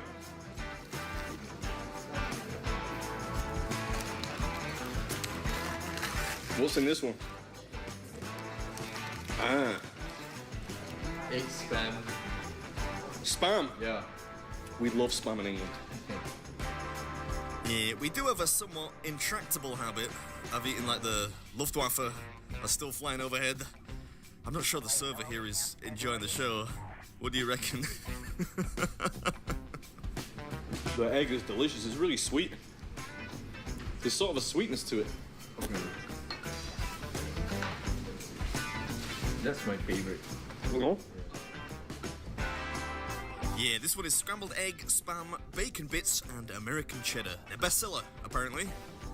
The table across there look mesmerized. This one is the unagi, which is the eel. Eel? Yeah. Eel? Eel, yeah. Japanese eel. I've never eaten eel before. Looking forward to it. Oh yeah, you can see the eel there. Yeah, I'm not entirely sure what else was in there, but you can really taste the eel. It's kind of like octopus, but it has kind of a sweet, fatty feel. Hey, I can see you there, Sneaky Pete. Hope he's gonna tag me in that on Instagram later. It is really delicious. Don't laugh, it wasn't worth it. Yeah, that one has to be up there with the worst dad jokes the channel has ever seen. Didn't put the kids off though. Get the fish one. You got the fish one next. Look at that. Yeah, they're getting bigger. This one is the BFF, beer battered halibut, pickles, and nacho cheese. Essentially, it's really just like a posh fish finger sandwich. 9 minutes. 9 minutes. Oh, this was spicy. Oh, it was chili beef. I can taste the chilies. Oh.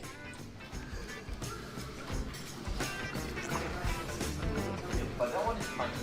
It's compared to the rest. I should have left this to the end. Yeah, that chili sandwich kicked like a donkey. I wasn't ready for that. Oh, watch this guy. I don't blame him. I was eating like a bit of a pig here. You only get 30 minutes though. It's hard to be eating tidy. Is it really that bad? Yeah, but I'm English, man. We don't do spicy food. Oh, thank you. Zermatt's kind of making this a team effort because he's pouring me drink and making the recommendation that I don't keep drinking the contaminated one. Oh. Yeah, no. That was Yeah, I think completed. this is the biggest I one just so did far. that. They call this the cheeky fella, which seems highly appropriate. Fried chicken, scrambled egg, and some type of garlic sauce. Maybe I should have started with this one. I could be wrong, but I think you've said that about 3 different sandwiches now, mate. Make your mind up. We're halfway through the time limit. Do you know how much time I have left?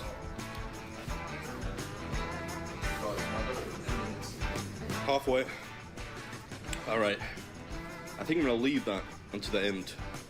Do some of these fries.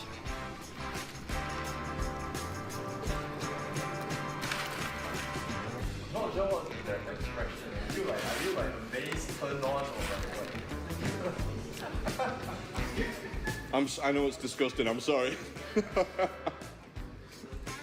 A customary apology to the server there. She does seem to be in a mild state of shock. Not so much at the amount of food I'm eating, I'm sure. Probably more the manner in which I'm eating it. Culturally, I think table manners are a little bit more important here in Singapore than they are back home.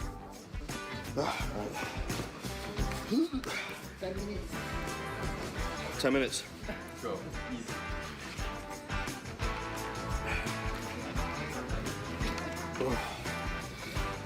I'm sorry. Yeah, it's funny, you know, I got an email last week, an email no less, complaining that I apologise too much, which naturally I kind of understand, but it feels rather a compulsory duty when you're subjecting complete strangers to this kind of thing against their will, especially in a foreign country. A token apology is the least I could do. The server just dropped off some more fluids for me there, look at that. Teamwork!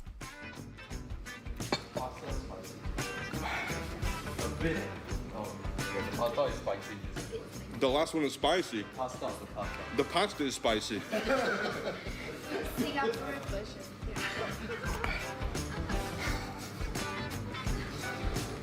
All right. Put this though.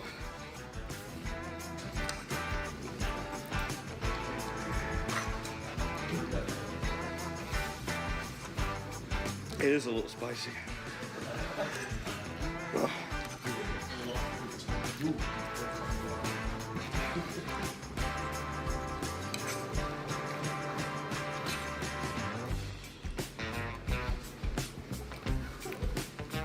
I've got some fizzy water today for health. 7 minutes left. Ooh, we're getting down to the business end of things now.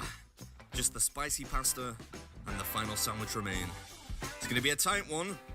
Since when is pasta ever spicy anyway? I was not expecting that. That was a curveball. Slowed me down considerably. How long have I got? 6 minutes.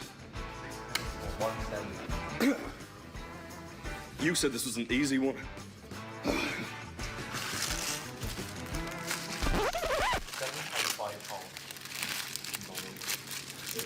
Yeah, it feels like it. All right, time to attempt to land Cue the it, dramatic Luca. music. Hold on to your We're cheeks. It's landing on the gonna be a mud. close finish. You want Ah, to that hang kid up? over there is giving me some encouragement. A little premature round of applause. What a nice fella. That little kid looks terrified.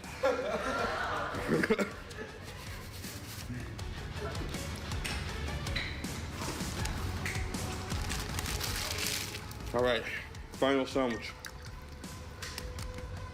Here we go. We're ending on the surf and turf sarnie here.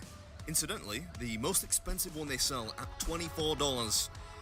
Largely on account of the Wagyu beef patty, I would imagine.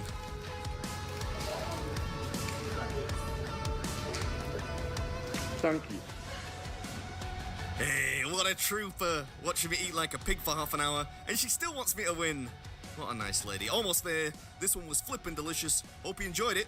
And as always, I'll catch you at the next one. Yeah, what a champion. All right.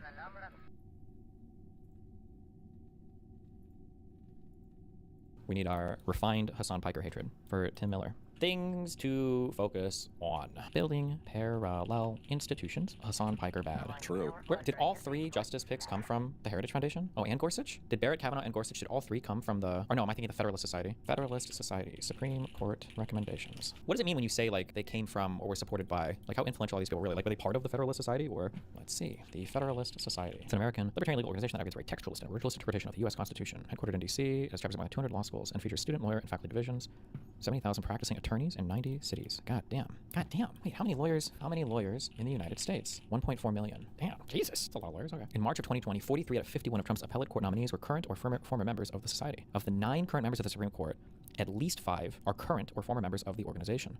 Kavanaugh, Gorsuch, Thomas, Alito, and Barrett. Jesus. Roberts previously served as a member of the steering committee of the D.C. chapter, but denies ever being a member. Damn. Where did Garland come from? What's the equivalent, like, left-leaning, let's see, what do they oppose? Challenging liberal or left-wing ideology within elite American law schools and universities? Where the fuck did, who recommended Sotomayor or Kagan or Jackson? The American Bar Association. Good one. Let's see. The reason why there's no Liberal Heritage Foundation. Destiny asked on a stream recently where the liberal version of the Heritage Foundation was, by which he meant a think tank organization dedicated to creating policy proposals with active ties to Democratic/liberal lawmakers, so that there was always a plan for the next 6 years. He would do well to look at what happened in the history of the legal profession in this country. I would suggest the work of Stephen Tellis, particularly The Rise of the Conservative Legal Movement. What follows is a basic summary of his book. See, about 100 years ago, the law of the land was starkly more about conservative. The default tone taken, especially by the ABA, was conservative. Groups like the ACLU and NAACP were the left-wing groups maintaining a consistent line throughout the months, years, and decades. They had clear goals in mind and were dedicated to making them happen.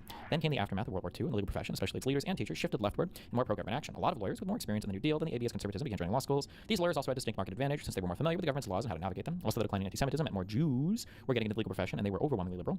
By the 50s, the ABA could no longer take for granted its power over the legal profession. Certainly, many liberal lawyers didn't think it represented them. To keep control and prestige, it would have to make concessions to more left-wing lawyers. A particular interest was the focus on providing legal services at low cost for the poor and dispossessed. The 1960s were when the seed began to blossom. Highly acclaimed professors at prestigious law schools were liberal lawyers with liberal views on how the law applied, or what it meant, were teaching on what it applied, on how the law applied or what it meant. Were teaching generations of new legal students. Moreover, the current crop of lawyers and legal scholars began to eschew, sorry, I pronounced it right, their predecessors' deference to the administrative state's views on what the law entailed. Where older generations had sought to strip any notion of morality's existence in law, these new lawyers believed the law could be enshrined in something other than politics. In a 1972 survey of academic attitudes, the Carnegie Commission on Higher Education found that law professors, while substantially to the left of both academic and American public opinion, were still to the right of social sciences and humanities professors. Law professors reported voting for Nixon in 1972 at a much higher rate than social scientists, 35% compared to 20%, and fewer law professors reported being very liberal than social scientists. By the 1990s, the political attitudes of law professors had converged with their colleagues in arts and sciences, probably the result of generational displacement. As law students from the late 60s and 70s moved into the academy and their predecessors retired, John McInnes found that elite law faculties are now almost exclusively Democratic. At the University of Pennsylvania, Stanford, Yale, Georgetown, Columbia, and Duke, 89% or more of law professors who made political donations gave exclusively or predominantly to Democrats, primarily to those on the left side of the party. By contrast, there was not a single elite law school with a majority of Republican donors. Among the elite law faculties that have a disproportionate influence on the character of scholarship, establish the legal conventional wisdom, and help determine professional norms, liberalism and the legal professorate have become synonymous. Adding to all of this was the rise of the scholar activist in the legal profession of the 70s. There was active recruitment and pipelining students towards pursuing volunteer work or low-pay work for the public interest, which was decidedly liberal. The liberal nature of the Warren Court was being entrenched in the culture and the institutions of law around the country. The goal was to abandon the old view that the legal profession was to adjudicate between corporate struggles and disputes, and instead instill in people the idea that the field of law was for pursuing justice. And to fully batter the conservatives and status quo, the network of liberal groups was still highly active and exploded in number since the 30s. To quote Tellis, the power of this network came in large part because of the weakness of its opposition.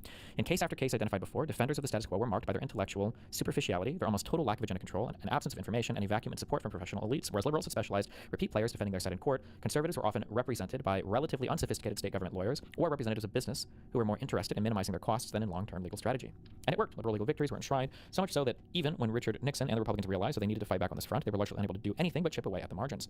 So what happened? The same thing that happens after any army wins. It got complacent and unraveled. The fights were won or on the verge of winning, so what did it matter? Moreover, they began to view themselves as separate from the Democratic Party, akin to academia. They had liberal ideas, but would never focus their efforts consciously on the idea of how can I make democratic policy goals happen. The conservatives, meanwhile, were driven with greater and greater energy as they felt the country's status quo slipping further and further away. If you ever think about the way we celebrate a half-century of social progress on the left, then simply invert the feelings and you begin to grasp why that whole time period might feel like a disaster to a conservative or Republican. How do conservatives fight back, though? They began to create their own law firms. The first generation were bad, too tied up with business interests and lacking any motivation. They would bring a young person to want to slave away at a law firm that offered little pay and recognition. The second generation were explicitly built to avoid this in the 1980s, and they began to see a lot more success. Meanwhile, conservative legal scholars began to find other ways to bring their ideologies back to the struggle for the minds of the youth. The field of law and economics was a product of this time, viewed as a way to critique state intervention into the economy. As a mirror to the Heritage Foundation, it's worth looking at the Federalist Society, founded in 1982. This is an organization with the express goal of getting law students, especially those with conservative leanings, into a support network to help them rise in the legal profession. They try to find conservative judges and get them conservative clerks, keeping the presence of conservatives in law alive and strong. Tellis quotes a Bush administration official on how important the Federalist Society is. Precisely because the law schools and legal establishment are so liberal, membership, and especially leadership in the Federalist Society is a costly signal of commitment to legal conservatism. And so, as a result, it is also a valuable signal. If someone is willing to stick their neck out to be a member of the Federalist Society, then they can be counted on to have some commitment to conservative legal ideas and the conservative movement that someone else does not, say a local Republican Party hack. There's a lot more I could say from this book that matters, but you really should read it yourself. The main takeaway, however, is that above all else, mainstream liberal ideology/faction will not be able to succeed in creating institutions like the Federalist Society or Heritage Foundation unless it offers concrete, psychological, and material support to the people it wants to create. You have to provide your prospective pro-Democratic Party people a reason to care and resources to make it worthwhile. Of the two, I think it might be the former, which is harder to instill. It's difficult these days with so many influences pulling people to the extremes to get people ideologically motivated to support the status quo. The onslaught of victories of the left and the continuing leftward slide of the Overton window lessens any pressure to defend the status quo. Until then, there will not be a liberal Heritage Foundation. Wow, what a guy. Fox News. Is it OAN or OANN? I thought it was called OAN initially, One American News, but now I feel like it's OAN and One American News Network. These were always the same thing, right? Conservative, mainstream, and alternative media sees itself as the messaging arm of the Republican Party. It is never their job to criticize nor condemn Republican actions unless they perceive them to be against the group. See rhinos. This helps to ensure an environment where every action that the administration takes can be sanitized or mutated into something that can be made palatable to the audience, to conservative audiences. Network examples are obvious. Fox News, OAN, Newsmax.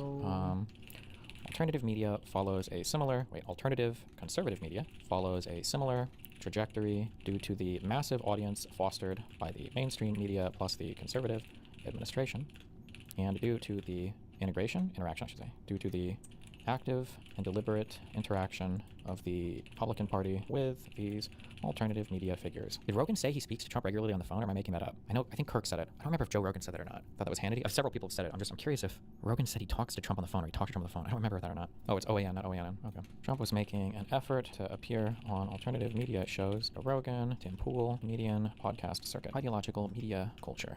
The cultural control conservatives have is largely downstream of the ideological and media pipeline they synergize with, that they control, because Trump can message a thing, because that exact same thing will be repeated verbatim by everyone who's part of the media pipeline. Anyone who spends any time on social media will get a deluge of algorithmically pushed, totally synchronized, and completely affirming stories concerning the Republican Party. Too much time is spent analyzing the downstream effects of this rather than going upstream to see how things got to this point. For example, the Joe Rogan of the left cannot be created downstream because Joe Rogan fell victim to the above described pipeline of ideological/media interaction, where he slowly became captivated and fell into the intentionally pushed Republican narrative before becoming a part of their pipeline, I guess. Okay. I just got a tornado warning. For what? Bullet point for this. Why socialists, Hassan, should be excluded from the Democratic movement, the Democratic Party. There are severe ideological mismatches, and any similarities are only true at the surface level and will quickly diverge as soon as you dig into them. For examples, single-payer healthcare. It's a thing. Okay. Liberals will happily push along an axis towards single-payer healthcare, such as with the ACA, and then potentially to a public option, and then further, because the goal is to provide more healthcare to more people. Socialists will advocate for single-payer healthcare, but every incremental push is considered a failure because their goal is the absolute decommodification of anything they consider to be a human right, meaning there are times when they will describe healthcare victories as failures because they see it as a cheap way to appease the masses. Equality, I guess. On social issues, liberals will happily push for more equality on social issues because fundamentally we come from a more intersectional background that views competing classes, what do you call it, like groups of people, conditions, afflictions, your race. What do you call race, gender, identities, I guess? I don't know. Identities as requiring different considerations, bolster their standing in society. Socialists will collapse all of these issues single-mindedly. We'll collapse all these issues, I don't need somebody, into class struggle, and will sometimes fight against any perceived identity politics as they view it as a distraction from the class struggle narrative. It's a third example where we have a superficial, we could do war, I guess. Examples. No more foreign wars. Those will generally criticize immoral involvement in wars that the U.S. participates in with great detriment to foreign civilian populations, or we'll just say that, for other humanitarian issues. Socialists only oppose military action by the West, anything they view as aligned with the United States, so they criticize U.S. intervention, U.S. or Western intervention into conflict. They will often have nothing to say, or will even be supportive of U.S.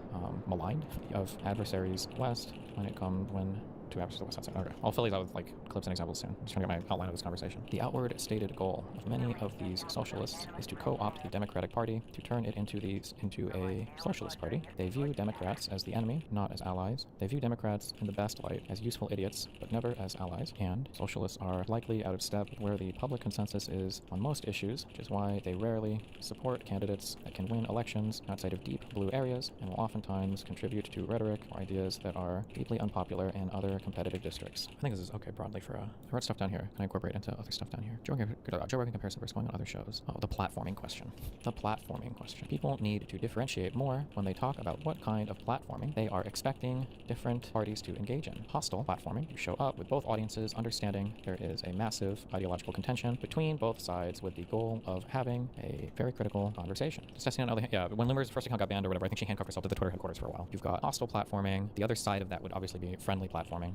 You show up with both audiences understanding there is that you are both on the same team and will mainly be here as a PR/bolster campaign person or for both parties. What do I call this? Middle ground conversion platforming. Understanding that there is some or a significant disagreement between both sides with the goal of drawing some similarities and some disagreements between you. Which one you focus on will depend on the goal. Well, you'd probably break this out into friendly conversion platforming and unfriendly. The focus will be on building similarities. How do you spell this word? Similarities. Okay. On building on the similarities between both sides both sides to ingratiate both parties' audiences with each other, with each party, with each figure. Adversary conversation. Adversarial. Critically analyzing the differences between both sides, with the goal of making the other side warmer towards the opposite's viewpoint. Wait, I should change these. Good. Is ingratiate incorrect? Hold on. Bring oneself into favor with somebody by flattering or trying to please them. Ingratiate themselves to build camaraderie then? I don't know. I think ingratiate was fine. Okay. Can I find an example of each of these types of platforming? So, friendly platforming. You show up with both audiences understanding you're both on the same team and will mainly be here as a PR/bolster campaign for both parties. This describes This describes essentially every single Trump and Republican, and MAGA appearance on every single media platform they own. What would I say? On every single conservative media platform. These conversations allow for conservatives to pilot ridiculous arguments with almost zero pushback from their interlocutor. I shouldn't say that. From their interviewer. For example, what are some ridiculously stupid things I've heard lately? I feel like that Lutnick guy says retarded shit all the time. Who did I just watch that blamed Biden for rising gas prices? Oh yeah, Besant as well. Tulsi Gabbard lying about the Obama 2016 Russia IC reports. Give me two more examples. Nick Shirley. Who did he get interviewed by last? We'll say Trump's appearance on. I only listened to an hour of the Joe Rogan thing. I don't think. So was there any critical pushback in the later parts of that? Trump's appearance on Joe Rogan. Received zero pushback. Fuck. I would need to know. I want to be able to do specific claims here. So I didn't listen to all, so I won't be able to say it. All this conversation happens where Joe Biden. To be fair, this isn't on like a news network, but left us in a terrible situation, and the reason why gas prices are where they are today is because of Donald Trump's work to get them lower. Because in the Biden administration, they were crazy high. The gas prices we're seeing today are nothing like what we saw at the peak of the Biden administration because the president has set us up for energy dominance. And one of the lessons we all have to take away, frankly, every time we get involved in anything overseas, whether it's in the Middle East or anywhere else, the thing we got to take away from it is energy dominance and energy independence. I guess I just literally look at any fucking, I don't know, Fox News interview. Fox News, what are the last big interviews they've done? Fox News, video. Rubio, what are you talking about? President Trump has been briefed as the search continues for the second crew member of an F-15E fighter jet that went down over Iran. And it comes as the president reportedly says the downing of that jet will not affect his negotiations with Iran as the conflict now enters the sixth week. The jet went down near Karg Island and the pilot was ejected safely. A second U.S. jet was also reportedly targeted, hit near the Strait of Hormuz. Bringing now former U.S. Ambassador to NATO, Kurt Volker. Kurt, I'll take your top line thoughts here. Hold on, I didn't see anybody else give this read, okay? I'm so curious. Trump gave an interview to, who was it? Trump gave an interview to somebody like a month and a half ago, and one of the things the guy asked Trump was, would you guys invade that Karg Island and take it over? And Trump got like uncharacteristically ass-pained about that question. I wonder if he got ass-pained because they were already planning it, that was going to happen, and the guy calling it out was like, fuck, why are you giving away my plans? Does anybody remember who he was talking to? Was it Gutfeld? No, was it? No, it was a more dick sucky guy. Because Trump was like, you're a really smart guy. Oh, it's a guy I've talked to before, I think. Fuck, what was it? Is it No, what's the guy's name? Is it Kilmeade? Wait, have I talked to Kilmeade before? I thought it was a guy that oh no, it wasn't. Wait, was it this? Oh wait, no, maybe it's not a guy I talked to. President. He got so mad when he brought this up. And this is like a whole dick suck interview and Trump got mad about it. Beating us up psychologically, making us look like a bunch of fools. One bullet shot of one of our men or ships, I do a number on Karg Island. I go in and I take it. Now here in 2026, you are president. Are you thinking about taking Karg Island when 90% of the Iranian oil goes through? What do you think about? Do you remember that interview and that school of thought? Yeah, but Brian, I can't answer a question like that. You should be even asking it. It's one of so many different things. It's not high on the list, but it's one of so many different things. And I can change my mind in seconds. But, you know, if you had to ask a question, who would answer a question like that? I mean, you're asking me a question, Karg Island, okay? I mean, who would ask a question like that? And what fool would answer it, okay? Let's say I was going to do it, or let's say I wasn't going to do it. What would I say? Oh, yes, Brian, I'm thinking about doing it. Let me let you know what time and when it'll take place. It's not, it's sort of a foolish question. A little surprising for you because you're a smart man. I am, but you were just pretty amazing that you thought about it in 1988. So. Well, I did, but I thought about a lot of other things. You know what else I thought? He's so mad he brought that up. That's funny, because I think somebody said it was within 18 hours we started hitting that island. Is that true? So I think he was mad because this guy, like, I wouldn't say predicted it, but he brought it up with Trump's and Trump's like, fuck, how does this guy know? What the fuck? Trump, basically, anytime he goes on Fox News and lies about anything. Did Kristi Noem some lie about when she said Alex Preddy was armed. I know she did that at like a press conference. Did she bring that up on a Fox show? I don't like a Fox News. All right, and tonight, all eyes on Minneapolis, where anti-ICE protests continue to sweep the city following a second fatal shooting involving immigration officials over the weekend. Here now, at the very latest, DHS Secretary Kristi Noem. Madam Secretary, thanks for being with us. I want to talk about how untenable the whole situation is and why. I'm going to get to that. There seems to be two criticisms that have emerged, and I want to give you a chance to address them. One was an ex-post 2.5 hours after the Preddy shooting that an individual approached the officer with a 9mm semi-automatic.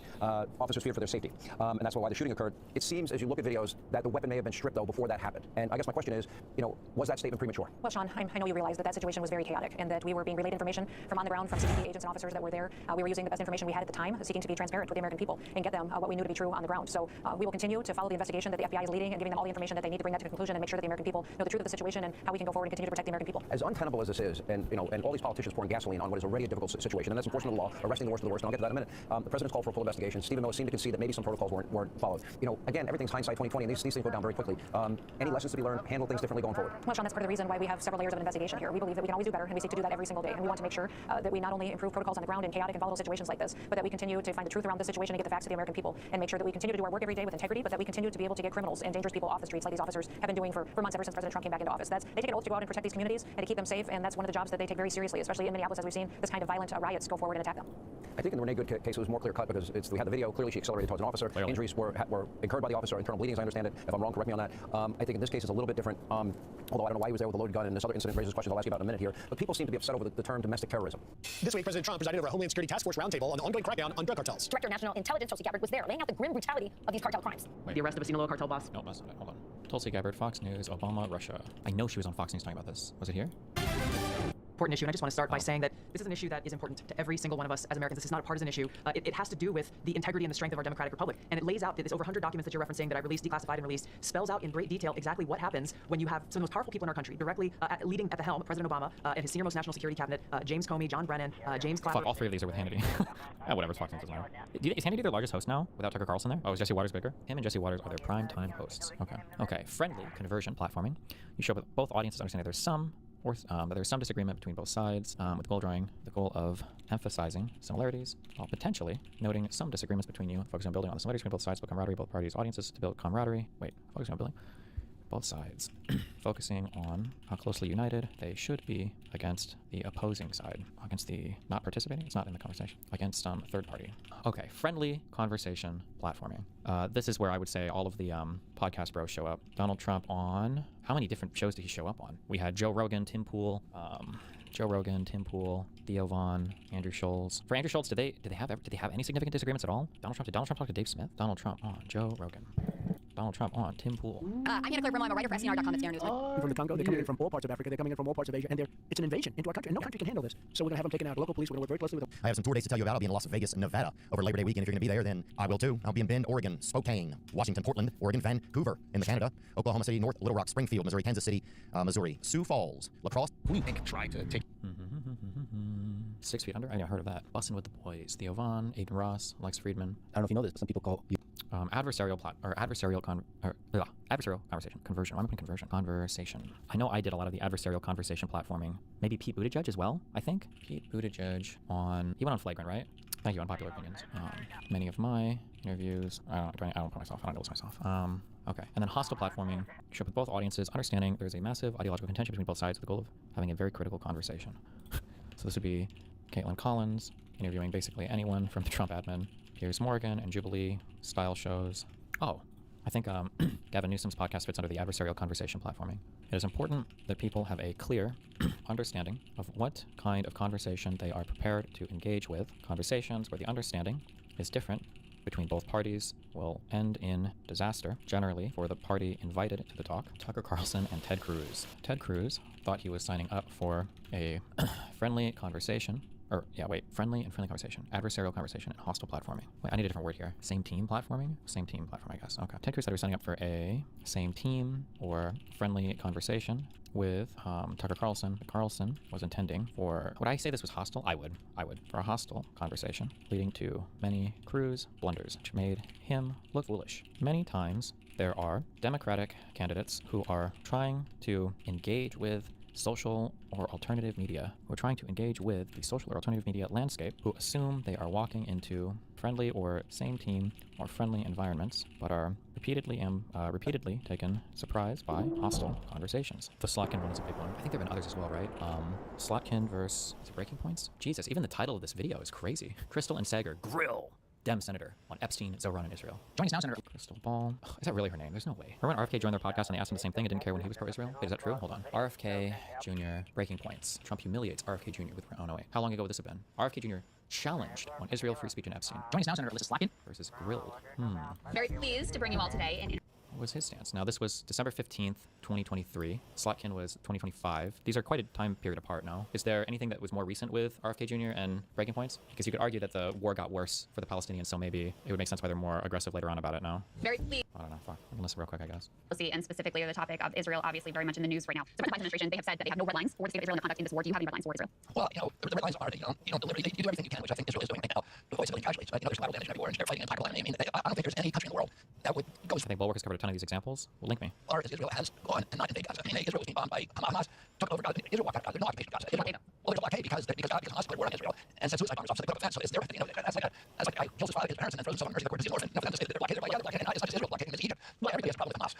In fact, after 73 war, after 67 war, quickly, Egypt it's tried to give Hamas back to crazy. Egypt, and Egypt didn't want to take it. Gaza back to Egypt. Egypt didn't want to take it because of the high level of sort of religion. Islam considered a threat to its own government. Israel, Hamas took over in 2006, right? And they immediately started shelling Israel. So they sent on average 2,000 rockets a year on civilian populations. And their charter and their public statements day after day are, it's against Islamic law for them to even negotiate with Israel, accept its rules. It says that in their charter.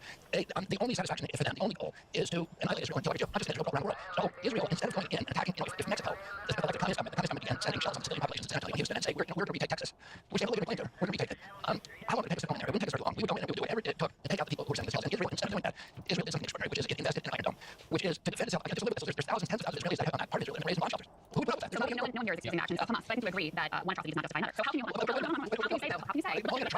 So how can you say that Israel is doing everything they can to avoid civilian death when the civilian death toll, even by Israeli estimates, and this is the low, this is the best number you can find, is 61% innocent civilians, thousands of children, thousands of women. That's worse than the combination of every 20th century conflict combined. So how can you look at that and combine with the complete siege of 2.2 million people and say that they're doing everything they can to protect civilian life? First of all, we killed 750,000 civilians in Iraq. 750. What is that? I've heard the 500,000 one. 750,000. Where is this? Jesus. The percentage of the average kill rate in Afghanistan, Mosul, in those battles, in modern warfare is about 8 or 9 to 1 civilians in military. I think that's fine. 8 civilian death. I don't think that's a single civilian death. That's right. Not a single death.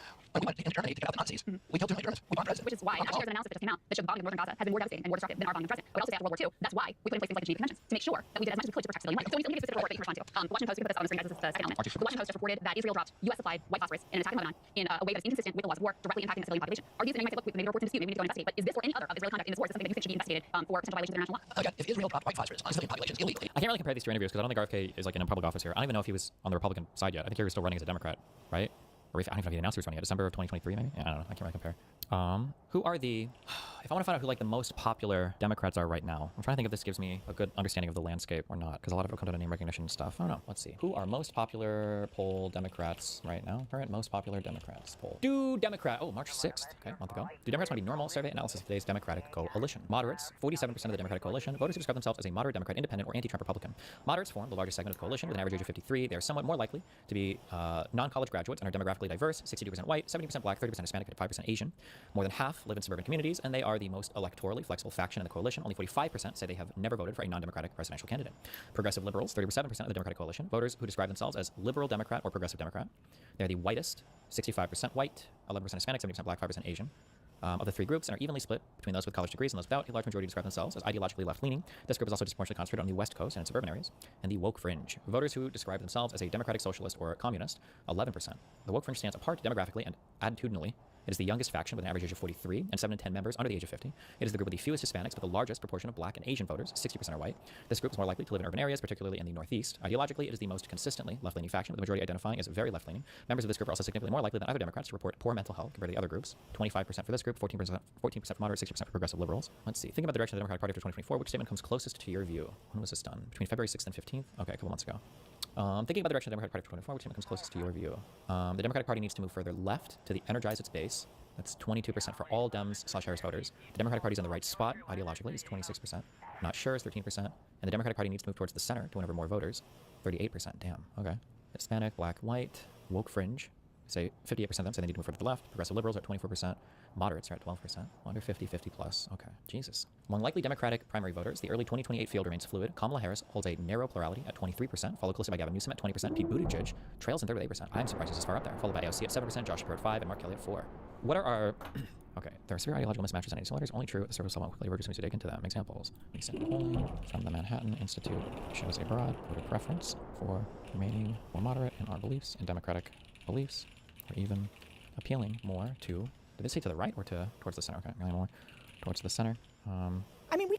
Uh-oh, hold on. We'll get to that. One sec. Okay, what would we say are the three... Can we name like three huge... Or what are some large... This might be a waste of time because maybe it's not as bad as I think, but we'll see. The three most popular Democrats that voters would support in a 2028 Democratic presidential primary are Kamala Harris, Gavin Newsom, and Pete Buttigieg. How are these three individuals treated on far left media platforms? Do they seem to take a more constructive / friendly approach, or do they instead appear as openly hostile?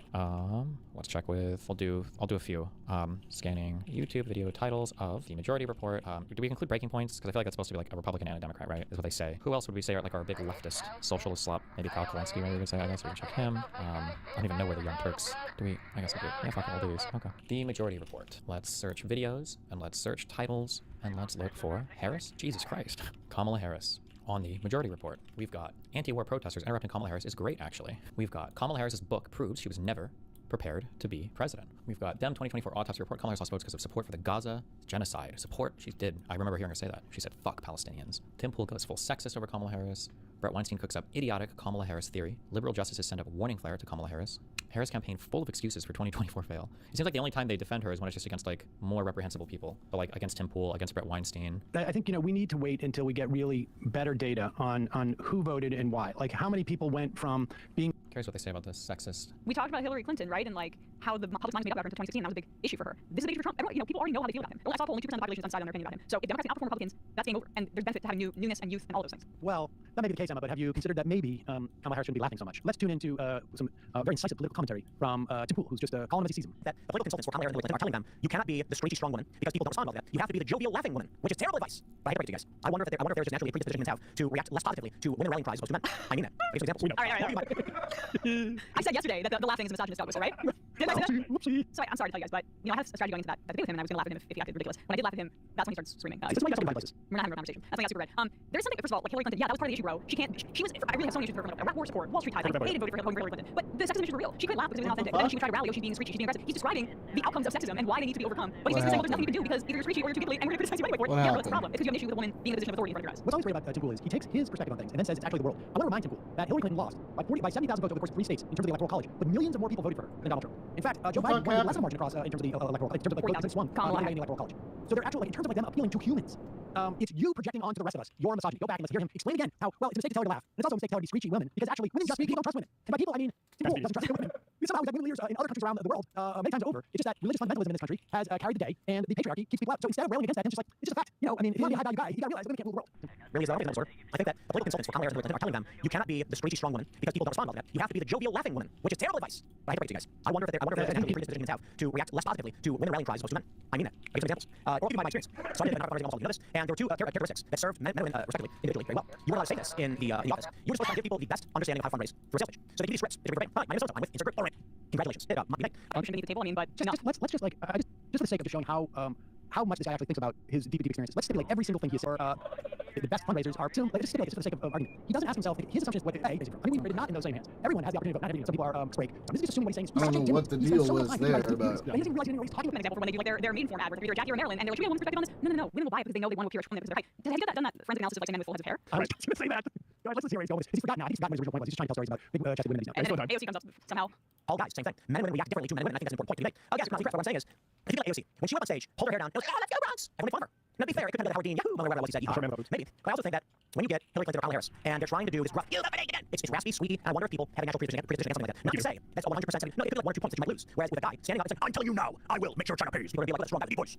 And with Hillary Clinton, she sounds like this, and Kamala here, I'm going to do this. It's like, I think there are really probably politics, and then emotional reaction and expectations, and these things are goodness. Dare I say, I would describe this as Hillary Clinton's got 3 million more votes than Donald Trump. You idiot. Your entire theory is based upon your own imagination. And it's naturalizing, he's just naturalizing hierarchies, which is exactly what right wingers do. He's naturalizing things that we have evolved from as a society. We are still in growing pains. Yes, there's still sexism. Yes, there will be voters that will hear Kamala Harris, and whether they understand it or not, will not vote for her because she doesn't appeal to them because she's a woman. But Tim's not saying there's anything wrong with that, but that's something we should critically examine, and that we have the capacity to change. Because we know what we do. Women have suffrage, women have rights, women have credit cards now. We've evolved. He's naturalizing those hierarchies. Doing it based upon a faulty perception of how other people are, because Hillary Clinton got 3 million more votes than Donald Trump. Yeah, that's just a fact. His entire theory is based upon her getting less votes, and she got more votes. His theory is not in societies with electoral colleges. People respond to women differently in specific states that they don't campaign in. He's making some universal decree based upon numbers that he doesn't seem to be aware of. The head of Funny Shane Baum, given like President of Mexico, there was all the same sort of things being like, what's going to happen because Mexico very macho man. Yeah, machismo, and yeah, it's all, idle, speculation. We've had in Germany, in England, Italy. Honestly, they say a single positive thing about her in this video.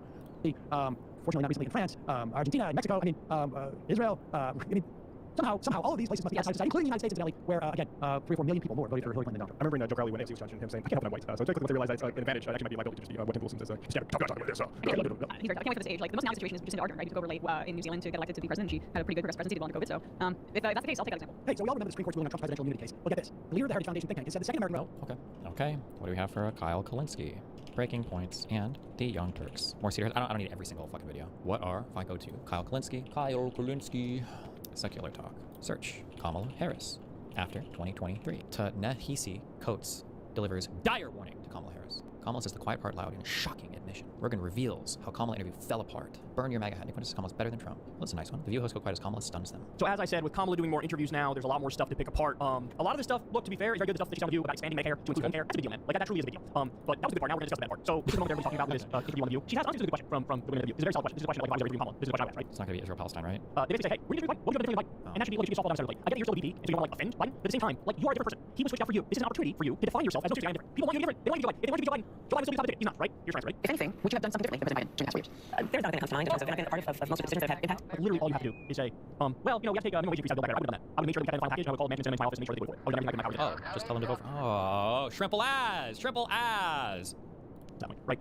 Hey, we Build Back Better. We ended up going with a bill. Inflation Reduction Act was about 1% of the stuff that was Build Back Better. I would make sure it was at least 60%, right? Something, freaking anything. Give me anything. Biden is a union guy, but he's more connected on, like, the construction side of union workers. Kamala has union connections from California, but hers are more like care economy based. So go with something about unions when it comes to the care economy. Like, anything, bro. I would have, hey, we used executive power to reduce student loan debt. I would use executive power to also reduce medical debt. Right? Something, anything, bro. Literally, and there's so many things you can say. There's so many things you can say. And she said none of those things. But guys, it gets worse. It gets worse. So later on, she comes back to this question. Listen, if I listen, I'm not having a Republican. You asked me what's the difference between Joe Biden and me. Well, that would be one of the differences. I'm going to have a Republican because I don't feel burdened by letting pride get away with a good idea. Yeah, right. So now, by the way, Joe Biden does have Republicans in cabinet. He has about 3 Republicans in cabinet. One that comes to mind is Joy. And the Republicans don't have a job. By the way, the one Republicans together. What's his face? Jerome Powell, right? He's a Republican. There's a whole bunch that are in his administration, and they got that job. So let's get out of it. Wasn't Powell put there before Biden though? Don't they serve longer terms? Is it 10 years or something? I thought Powell was put there by Trump. Right. But like, again, this all goes back to what we were just talking about. Kamala and her staffers feel, and they worry that you're a black woman, so people are going to code you as black woman. So you need to make sure that I'm moderate, I'm moderate. But their way of doing that is to have a conversation like this. There's nothing that's different between me and Biden. Actually, there is. So we more right wing. He reappointed him? Oh, okay. By more Republican administration. There's no like closer in your cabinet, right? And that's not the way to do it. That's not the way to do it. You need to find which is tradition? Oh, I don't know the tradition. I don't know if the Federal Reserve Chair is usually considered a cabinet person either, right? They don't go to like cabinet meetings and shit, do they? Look, I get it. You're trying to get moderate votes and slightly. No, we haven't seen Powell at any of Trump's cabinet meetings, right? Conservative votes and disaffected Republicans. I get it. There's a good way of doing that. There's a bad way of doing that. A bad way of doing that is saying thank you for your service, Dick Cheney, Mr. War Criminal. I'm proud to have your endorsement. That's a bad way of doing that. A good way of doing it is just saying, yeah, I'm a centrist. That's why I'm going to medical debt. And that's why I'm raising the wage. Yeah, I'm a centrist. That's why I'm going to expand Medicare. People don't care. I'm using centrist stuff like that. I'm a centrist. I'm going to $6,000 child tax credit. I'm going to I'm a lower order 50 bucks. I'm a centrist. Look at the polls. Driving around with me on those things. They're trying to have in the center of the country. I'm a centrist. I'm moderate. These are things I believe. That's how you do it. And by the way, we all know what she means. She means like Liz Cheney's the administration. Well, look, if Liz Cheney's going to be in the administration, the only thing she should or could ever work on is another, January 6th committee to take out Trump for more of his election stealing crimes. Because that's the only area where she's good. Everything else is bad. She was celebrating Roe versus Wade being overturned. Remember that? She voted over 90% of the time with Donald Trump. This is just Donald Trump in a pantsuit. Like, that's what she is. The only difference is she gets stealing the election. Wow, like lowest part in history. I think we're right now. Thank you for taking up this position. That's good. That's the only. Fuck. I would have to go check conservative media to compare, but like, I'm just so curious. Somebody pointed out that Kyle tweeted this because he wasn't a fence sitter for this election. All right, guys. But even like Kyle's definitive case against Trump, like not for Kamala. Am I being nitpicky here? Like, Jesus. I don't know. I wonder what he said in this video. Let me just hold on. Welcome to the show. We have an election tomorrow, and I am super excited for today's show. It's probably the most important show that I've done in a very, very long time. So in just a second, I'm going to make the definitive case against Donald Trump. Just lay out nothing but straight facts. And I hope you guys share the segment with your friends, with your family, with people who agree with you, with people who disagree with you, with people who are fence sitting. Because again, I'm trying my best to make an ironclad case and change people's minds. So we'll do that up front. Then after that, I will be revealing my election prediction. Do not miss that segment. I will tell you how I think the election's going to go. Then after that, I'll describe to you exactly what you have to look out for on election day. This is also going to be a super important point because there are things that are almost certainly going to happen, and nobody's talking. He was already calling her Hillary 2.0 in 2021. He never fucked with Kamala. I'm trying to focus on things closer to the election around the election time. Because your mind can change, right? Think about that. And so you need to mentally prepare. I'm going to lay out for you exactly how it's going to go. And then after that, guys, this is a huge story. It's crazy. It's not getting more play. They haven't talked about it on mainstream media, but the LD's have bombshell article 2 days ago. It's a brand new, insane Trump Epstein story that you have to see believe. All right, so we got all that and much more, including Trump's closing ad versus Kamala's closing ad. So let's go ahead and get started. The point of this segment here is to make the definitive case against Trump. And I hope again, share with people share with people you like, share with people you don't like, share with people you disagree with, and agree with. We're really trying to do our best to change minds here. And I'm going to do a bunch. Show transcript. It's not right. It must be this can't possibly be. No, he must say Harris or something. There's no way there's only one mention of Kamala in this entire video. It's got to be. That's not possible. No shot.